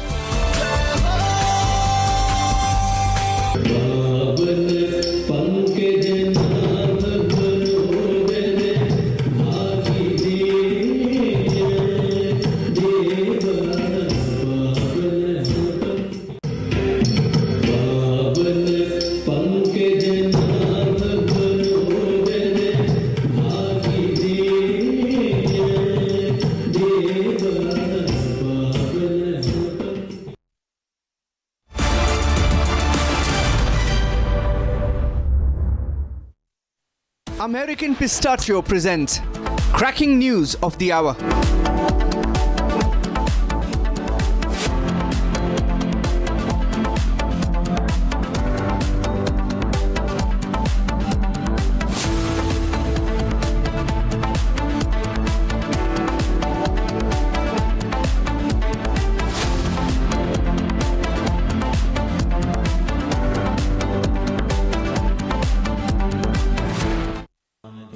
Amity has been ranked India's #1 private university in the recently released Education World Rankings. A testimony to Amity's globally benchmarked standards in education. Hotel Management with AI. Join International Institute of Hotel Management.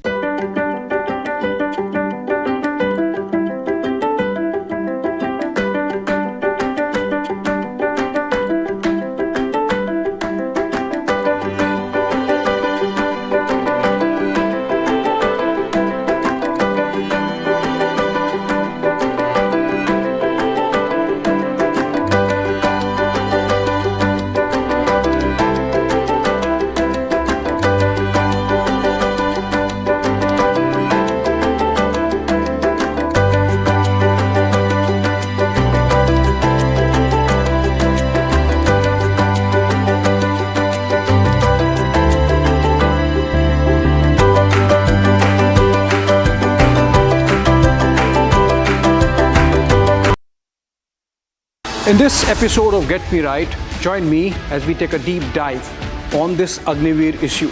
Who are these Agniveers rocking the debate in Parliament? Why are they important for India's national security? Why is the opposition hell-bent on scrapping their scheme? And most importantly, what impact they are making already on the ground? Also, there is a Labour government in the United Kingdom after 14 years. What does Keir Starmer in 10 Downing Street mean for India? And Prime Minister travels to Moscow on Monday. India's delicate balancing act between the West and the rest. Deep dive, Get Me Right. American Pistachio presents Cracking News of the Hour.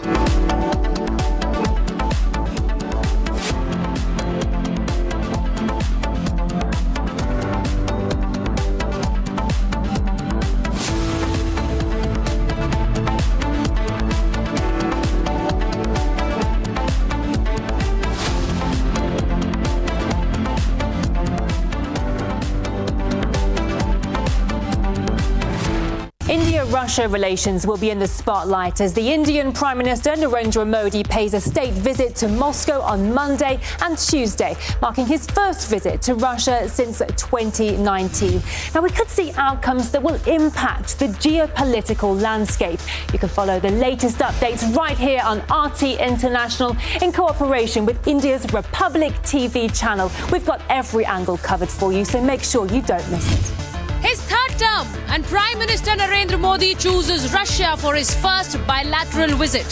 From the United States to China, the world looks on at the Putin-Modi camaraderie. Join me, Sujarita Kukreti, live from Moscow as I report for Republic TV.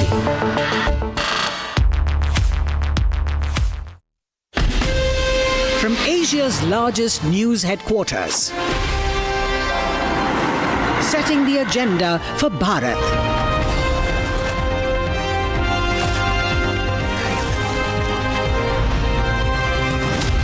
You're watching Republic.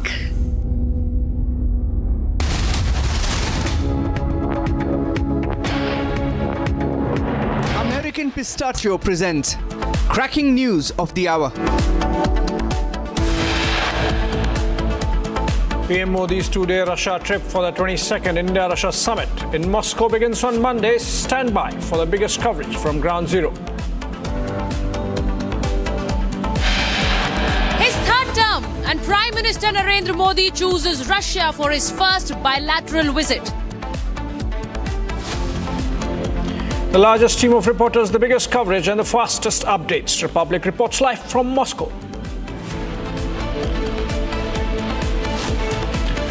An FIR has been registered against Mahua Moitra for using abusive language based on NCW chief Rekha Sharma's complaint.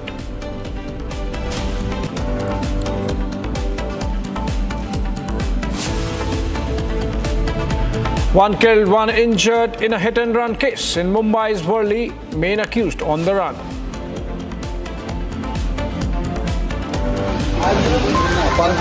पे बैठे लोग कह देते हैं हिंदू हिंसक हैं।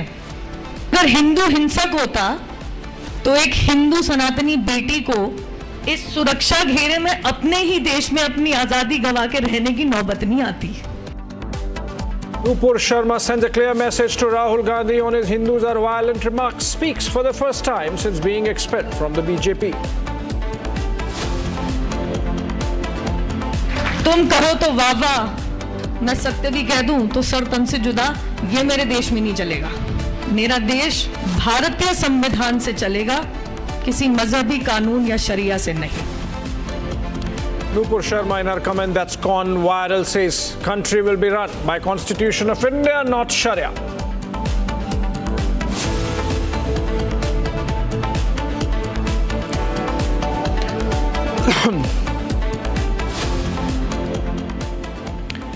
Prime Minister Narendra Modi is all set to visit Moscow on a two-day state visit to participate in the 22nd annual India-Russia summit. In Moscow, PM will hold a bilateral meeting with Russian President Vladimir Putin. Diplomacy and trade talks amid the ongoing wars are on the cards. For more on this, here's our detailed report. Take a look. Prime Minister Narendra Modi is all set to begin his two-day visit to Moscow, where he'll meet Russian President Vladimir Putin. PM Modi's visit is significant as he is visiting Russia for the first time since 2015. Besides, this is also Narendra Modi's first visit to Moscow after being re-elected as Prime Minister for a third straight term. Well, India-Russia ties are quite strong. We share a special and privileged partnership. The relationship is extensive, what we call multifaceted, and it has served both countries well. So the close relationship and personal warmth that the two leaders have only contributes to further strengthening of this relationship. The agenda of the visit is focused on bilateral trade between New Delhi and Moscow, which is worth $65 billion, along with the issue of Indian nationals being dragged into the ongoing Russia-Ukraine war.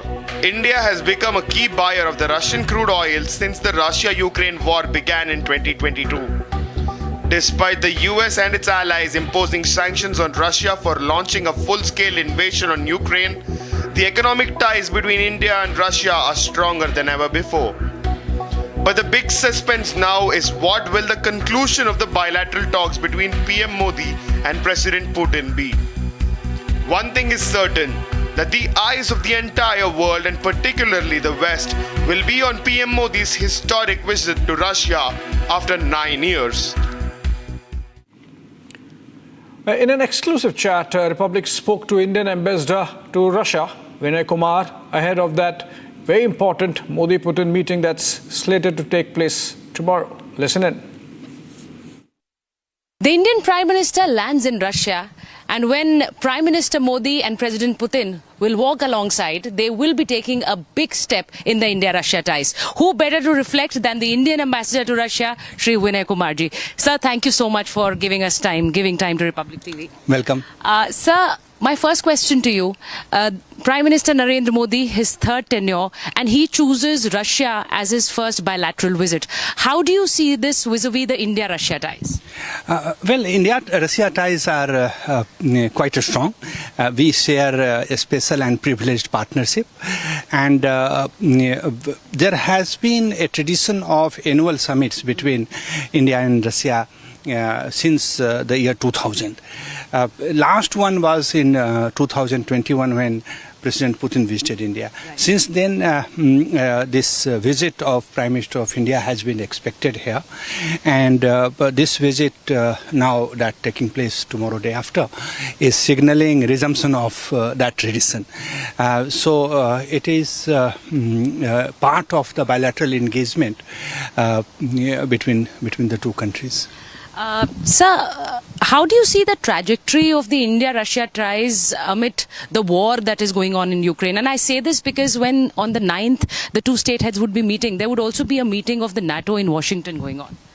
As I mentioned, this visit is situated in the bilateral context of the two countries' relationship. And the agenda is heavily focused on the bilateral issues.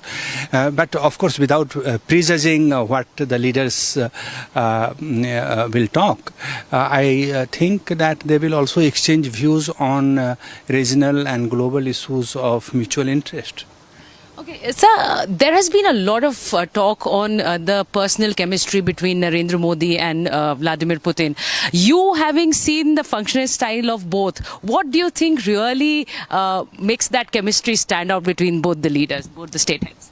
It is there's perhaps a shared commitment to strengthening the relations between our two countries. As I was mentioning, the relationship is extensive, what we call multifaceted, and it has served both countries well. So the close relationship and personal warmth that the two leaders have only contributes to further strengthening of this relationship. We also know that there will be a community event for the Indians diaspora here in Russia. So if you could just tell us, sir, about the entire program that is going to be here for the Indian Prime Minister once he lands, and also this community event. Well, community event is quite important. Prime Minister has not been to Moscow since 2015. Yes. So the business people which presently constitute the majority of Indian diaspora in Moscow, they are very eagerly looking forward to extend a warm welcome to Prime Minister and also listen to him. As for other components of the visit, there will be private meeting between the two leaders. There would be wreath laying solemn function at the tomb of unknown soldier. There will be visit to Rosatom Pavilion in the All Russia Exhibition Center, and then restricted meeting, delegation level meeting, luncheon, and exchange of documents which have been prepared for signature and exchange during the visit. We saw, sir, that when at a time that President Putin has praised Narendra Modi and his administration from time to time, and it has been reciprocal in the sense that the Prime Minister has always stood with Russia, even though he's given out a message of peace. He's always stood with Russia vis-a-vis the bilateral ties.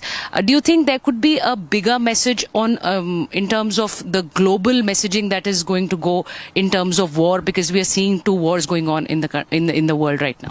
As I said, the agenda is more bilateral issues, focused on bilateral issues, and Prime Minister has said, External Affairs Minister has said, and very recently our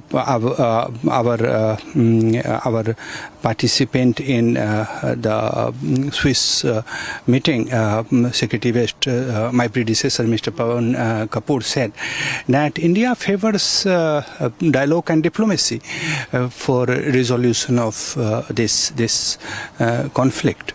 We obviously want engagement among all stakeholders, in the first place between the two parties, to have a relook at the problems and resolve them through dialogue, political consultations, and diplomatic means. From Moscow to some other international stories, protesters blocked roads across Israel demanding Prime Minister Benjamin Netanyahu's resignation, calling for a ceasefire to release hostages held by Hamas terrorists as well. The demonstrations coincide with renewed international mediation efforts as Hamas appears to have dropped a key demand for an Israeli commitment to end the war. Palestinians in Gaza are skeptical about a near-term ceasefire despite renewed mediation efforts, marking 9 months of the Israel-Hamas war. Hamas has dropped a key demand, which is for Israel to commit to end the war completely, paving the way for the first pause in fighting since November. French President Emmanuel Macron cast his vote in Le Touquet for a crucial runoff election that could lead to a historic victory for Marine Le Pen's far-right national rally or result in a hung parliament. This election, called after Macron's centrist party's defeat in the European elections, will impact Ukraine, global diplomacy and Europe's economic stability, potentially weakening Macron's presidency for the next 3 years. US President Joe Biden may decide within days whether to seek re-election.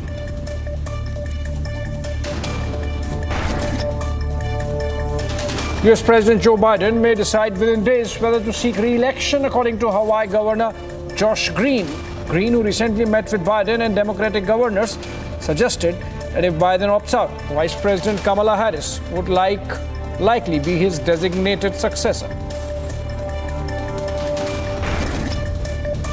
British Prime Minister Keir Starmer announced the cancellation of the controversial policy to deport asylum seekers to Rwanda, labeling it ineffective.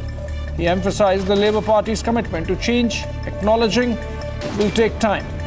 Among other problems they must tackle are boosting a sluggish economy, fixing an ailing healthcare system, and restoring trust in the government.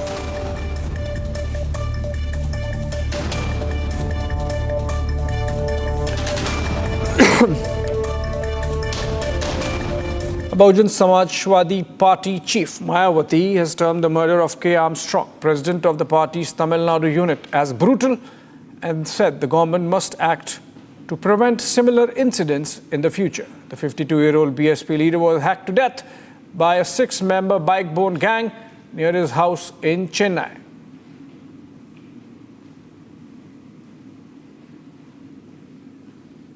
Being killed openly near his house, along talking with his friends, a person saying that he's a food supplier and coming and killing a national party state president. What is this? Where is law and order?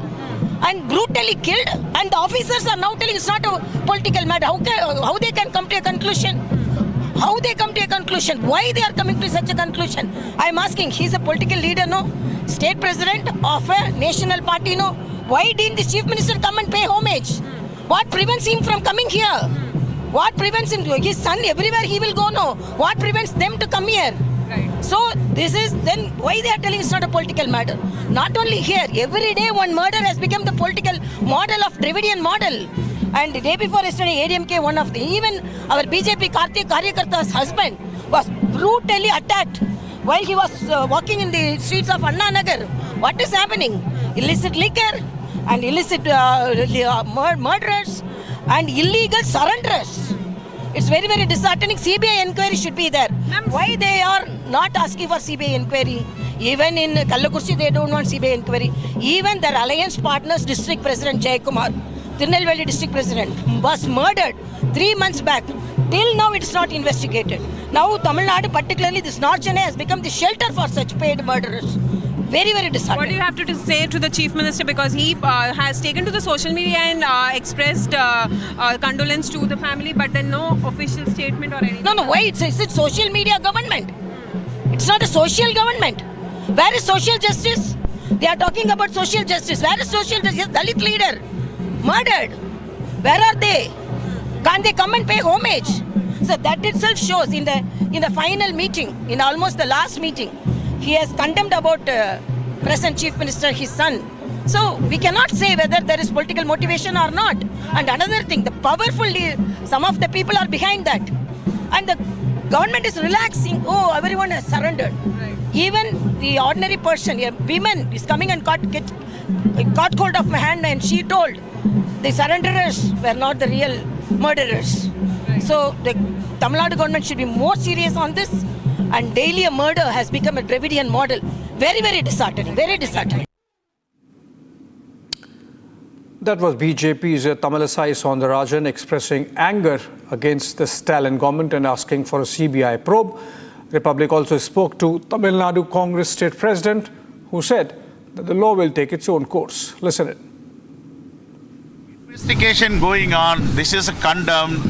The useless fellows that did this brutal murder. We are strongly believe Tamil Nadu police bring the real culprit before the law. Sir, but Mayawati has come here. She is saying that the law and order situation in the state is not right. No, she lost as a state president. Okay, she can tell anything. She is having the right of the speech. But I am strongly believe Tamil Nadu police, they bring the real culprit. Investigation going on. This stage we cannot come to the conclusion. Okay, we are wait and watch. Tomorrow I am going to meet Chief Minister and DGP. I have to tell my view, my party view. So you also demand CBI probe? No, we have to first investigation going on. Immediately, why you ask?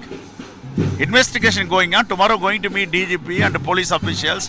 What is going on? Who is the real culprit? Okay, we strongly believe our Tamil Nadu police.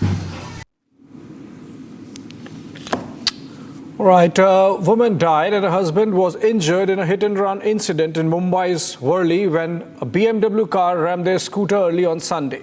The car was driven allegedly by Mihir Shah, the son of a leader of Shiva Sena led by Maharashtra Chief Minister Eknath Shinde.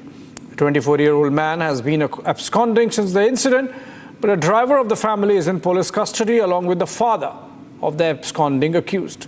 Let's first listen in to what the police had to say on this incident.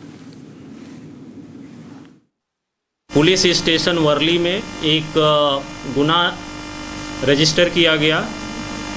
गुना का जो कलम है भारतीय न्याय संहिता 105, 281, 125 ब 238, 324 4 व motor वाहन अधिनियम 184, 134 और 134 ब और 187 इन कलम के तहत आज गुना रजिस्टर किया गया है और उसमें आगे का इन्वेस्टिगेशन चालू है। Since someone from his party is involved, Maharashtra Chief Minister Eknath Shinde also made a comment in the aftermath of the unfortunate incident. Listen in. जो मुंबई में हिट एंड रन का जो घटना जो हुई है बहुत ही दुर्भाग्यपूर्ण है, दुखद है और मैंने पुलिस के साथ बात की है, मेरी बातचीत हुई है। इसमें कोई भी हो उसको एक नजरिए से देखा जाएगा, किसी को भी बख्शा नहीं जाएगा। कानूनी कार्रवाई जो है वो सख्त की जाएगी नियम के अनुसार। तो जो भी हो कानून के सामने सब बराबर है। Let's look at some more stories from across the country in a top wrap of 5 minutes. Bharat in 5. President Draupadi Murmu arrived in Puri to take darshan of Lord Jagannath as the 2-day Lord Jagannath Rath Yatra in Puri began. Odisha Chief Minister Mohan Charan Majhi, Union Minister Dharmendra Pradhan and other dignitaries were also present. In connection with the Mumbai hit-and-run case, the Worli police in Mumbai have recovered and confiscated a BMW car from Bandra, registering a case against 2 individuals found inside. Rajendra Singh Bidawat and Rajesh Shah, the father of the other person, are being questioned while Mihir Shah remains absconding. BJP leader Tamilisai Soundarajan has criticized the Dravidian model, branding it as a murder model following the killing of BSP Tamil Nadu President K. Armstrong. Soundarajan alleged political murders are rising in Tamil Nadu and urged a CBI inquiry into Armstrong's death. This is Dravida model has become a murder model now. It's unacceptable. Day before yesterday, one ADMK Karyakarta has been killed. Yesterday, BCK. Then day before yesterday, one PMK. And one of our Karyakarta's husband was brutally attacked in Anna Nagar while running. So what is happening? Political murders have increased in Tamil Nadu. But in spite of all these things, the Stalin is silent. Funeral procession of Tamil Nadu BSP State President K. Armstrong happened in Chennai. This comes as BSP Chief Mayawati was in the city to pay respect to the late leader, and as the Madras High Court rejected a writ petition seeking his burial in the party's office premises.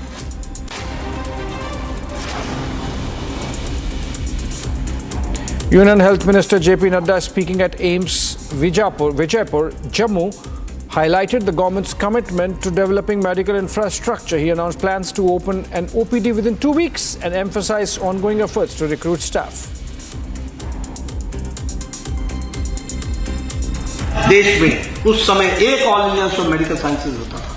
Today we have got 22 all Indians of medical sciences world best. यहां पर OPD within a fortnight shortly शुरू हो जाएगी.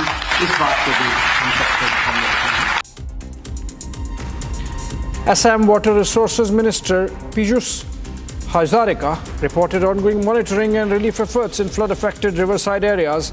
He confirmed the Brahmaputra River's water level is receding and announced plans to construct new embankments along 220 kilometers this year to prevent future flooding. There are 4 bridges have been occurred in Assam this time. So in countryside, I don't believe there are a lot of flood has happened, but in riverside, lot of destruction has happened. We are seriously monitoring it. We are helping our people. We are giving enough flood relief, and we are going to give more flood relief to the flood affected people.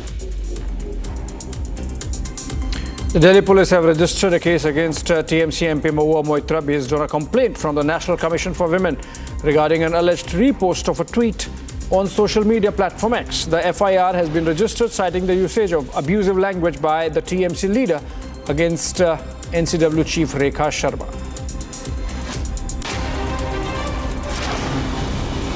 Sami Manoj Kotwani, President of India Business Alliance and Indian National Culture Centre, highlighted the positive coverage in Russian media ahead of PM Modi's upcoming bilateral visit. This visit, marking Modi's 3rd term in power, is seen by Russians as a significant milestone in strengthening bilateral ties.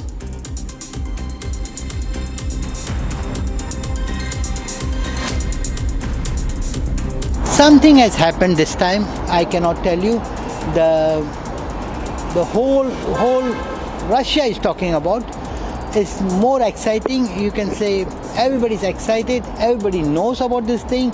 Russian media has been covering it very positively, and it's again the proud moment for the Russians because Prime Minister is coming for the first bilateral visit after his 3rd time coming to the power. So it talks too much for Russia, and Russians sees this is one more milestone in their friendship. Moscow is gearing up for Prime Minister Modi's 2-day visit to Russia, which begins today. As part of the festivities organized for the PM's visit, both Russian and Indian residents of Moscow gathered together to express the pride they have in the bilateral ties, which have only strengthened over time. Take a look at this ground report filed by my colleague Sucharita from Moscow. रूस में अगर आपको भारतीय परिधान पहनी हुई रूसी महिलाएं दिखेंगी तो आपको कैसा लगेगा? तस्वीर कुछ ऐसी होगी.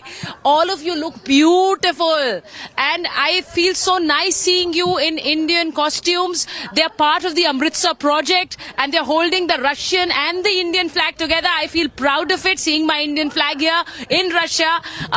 Where are you from in Russia?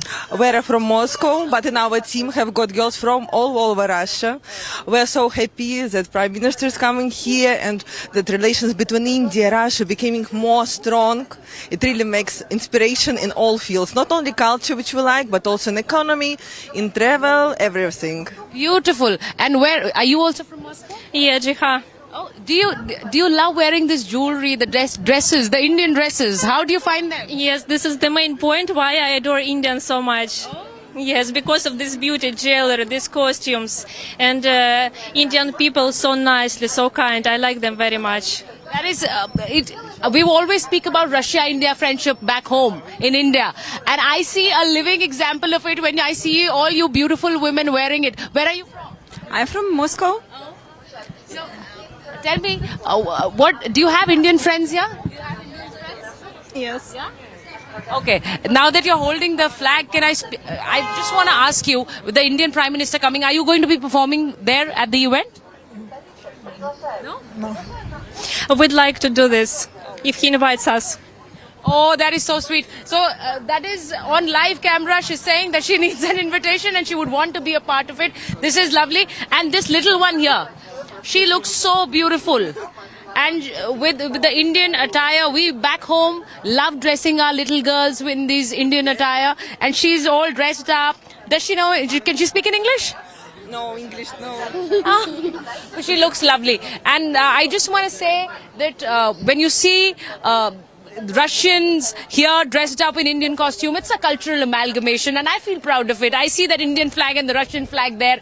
And the Indian community which is here, they to be telling us how their Russian friends here take care of them. And it is beautiful when I see all these women dressed up and preparing for an event which is... So it's not in staying. It is also about these Russian beautiful, also the Indian spirit here in Russia. Reporting with these beautiful women dressed in Indian attire from Moscow's Red Square.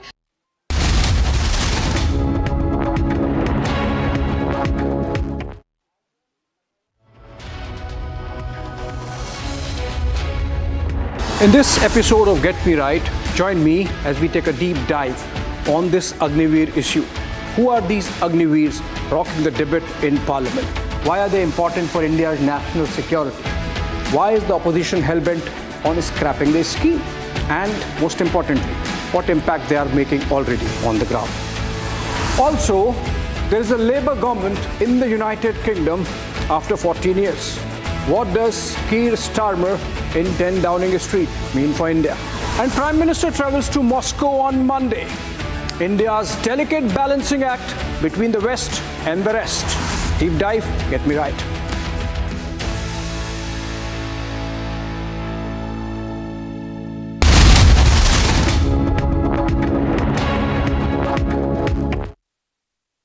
American Pistachio presents Cracking News of the Hour.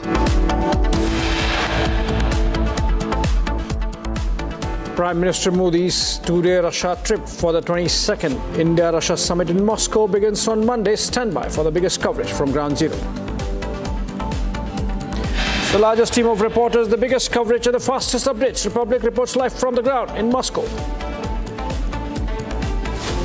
An FIR has been registered against Mahua Moitra for using abusive language based on NCW chief Rekha Sharma's complaint.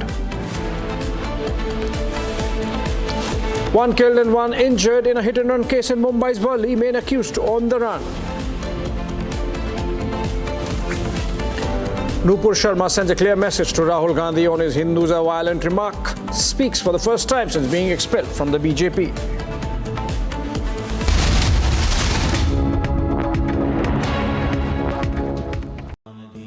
Amity has been ranked India's #1 private university in the recently released Education World Rankings. A testimony to Amity's globally benchmarked standards in education. Hotel Management with AI. Join International Institute of Hotel Management.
Welcome to this week's edition of Get Me Right. Your go-to show for the big picture of stories and events that you thought needed cool, calm, deep dive, so that you get a sense of being in control because you know that you understand. Today, let's focus on 3 stories: one domestic, one international, and one related to India's foreign policy.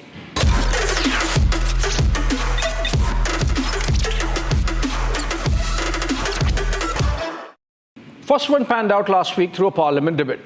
The Agniveer Rao initiated by leader of opposition Rahul Gandhi. Defense reform is a sensitive issue. The stakes for our national security and indeed sovereignty are so high that the Agniveer controversy needs a dispassionate look. The second story I cover is of the left turn in the United Kingdom.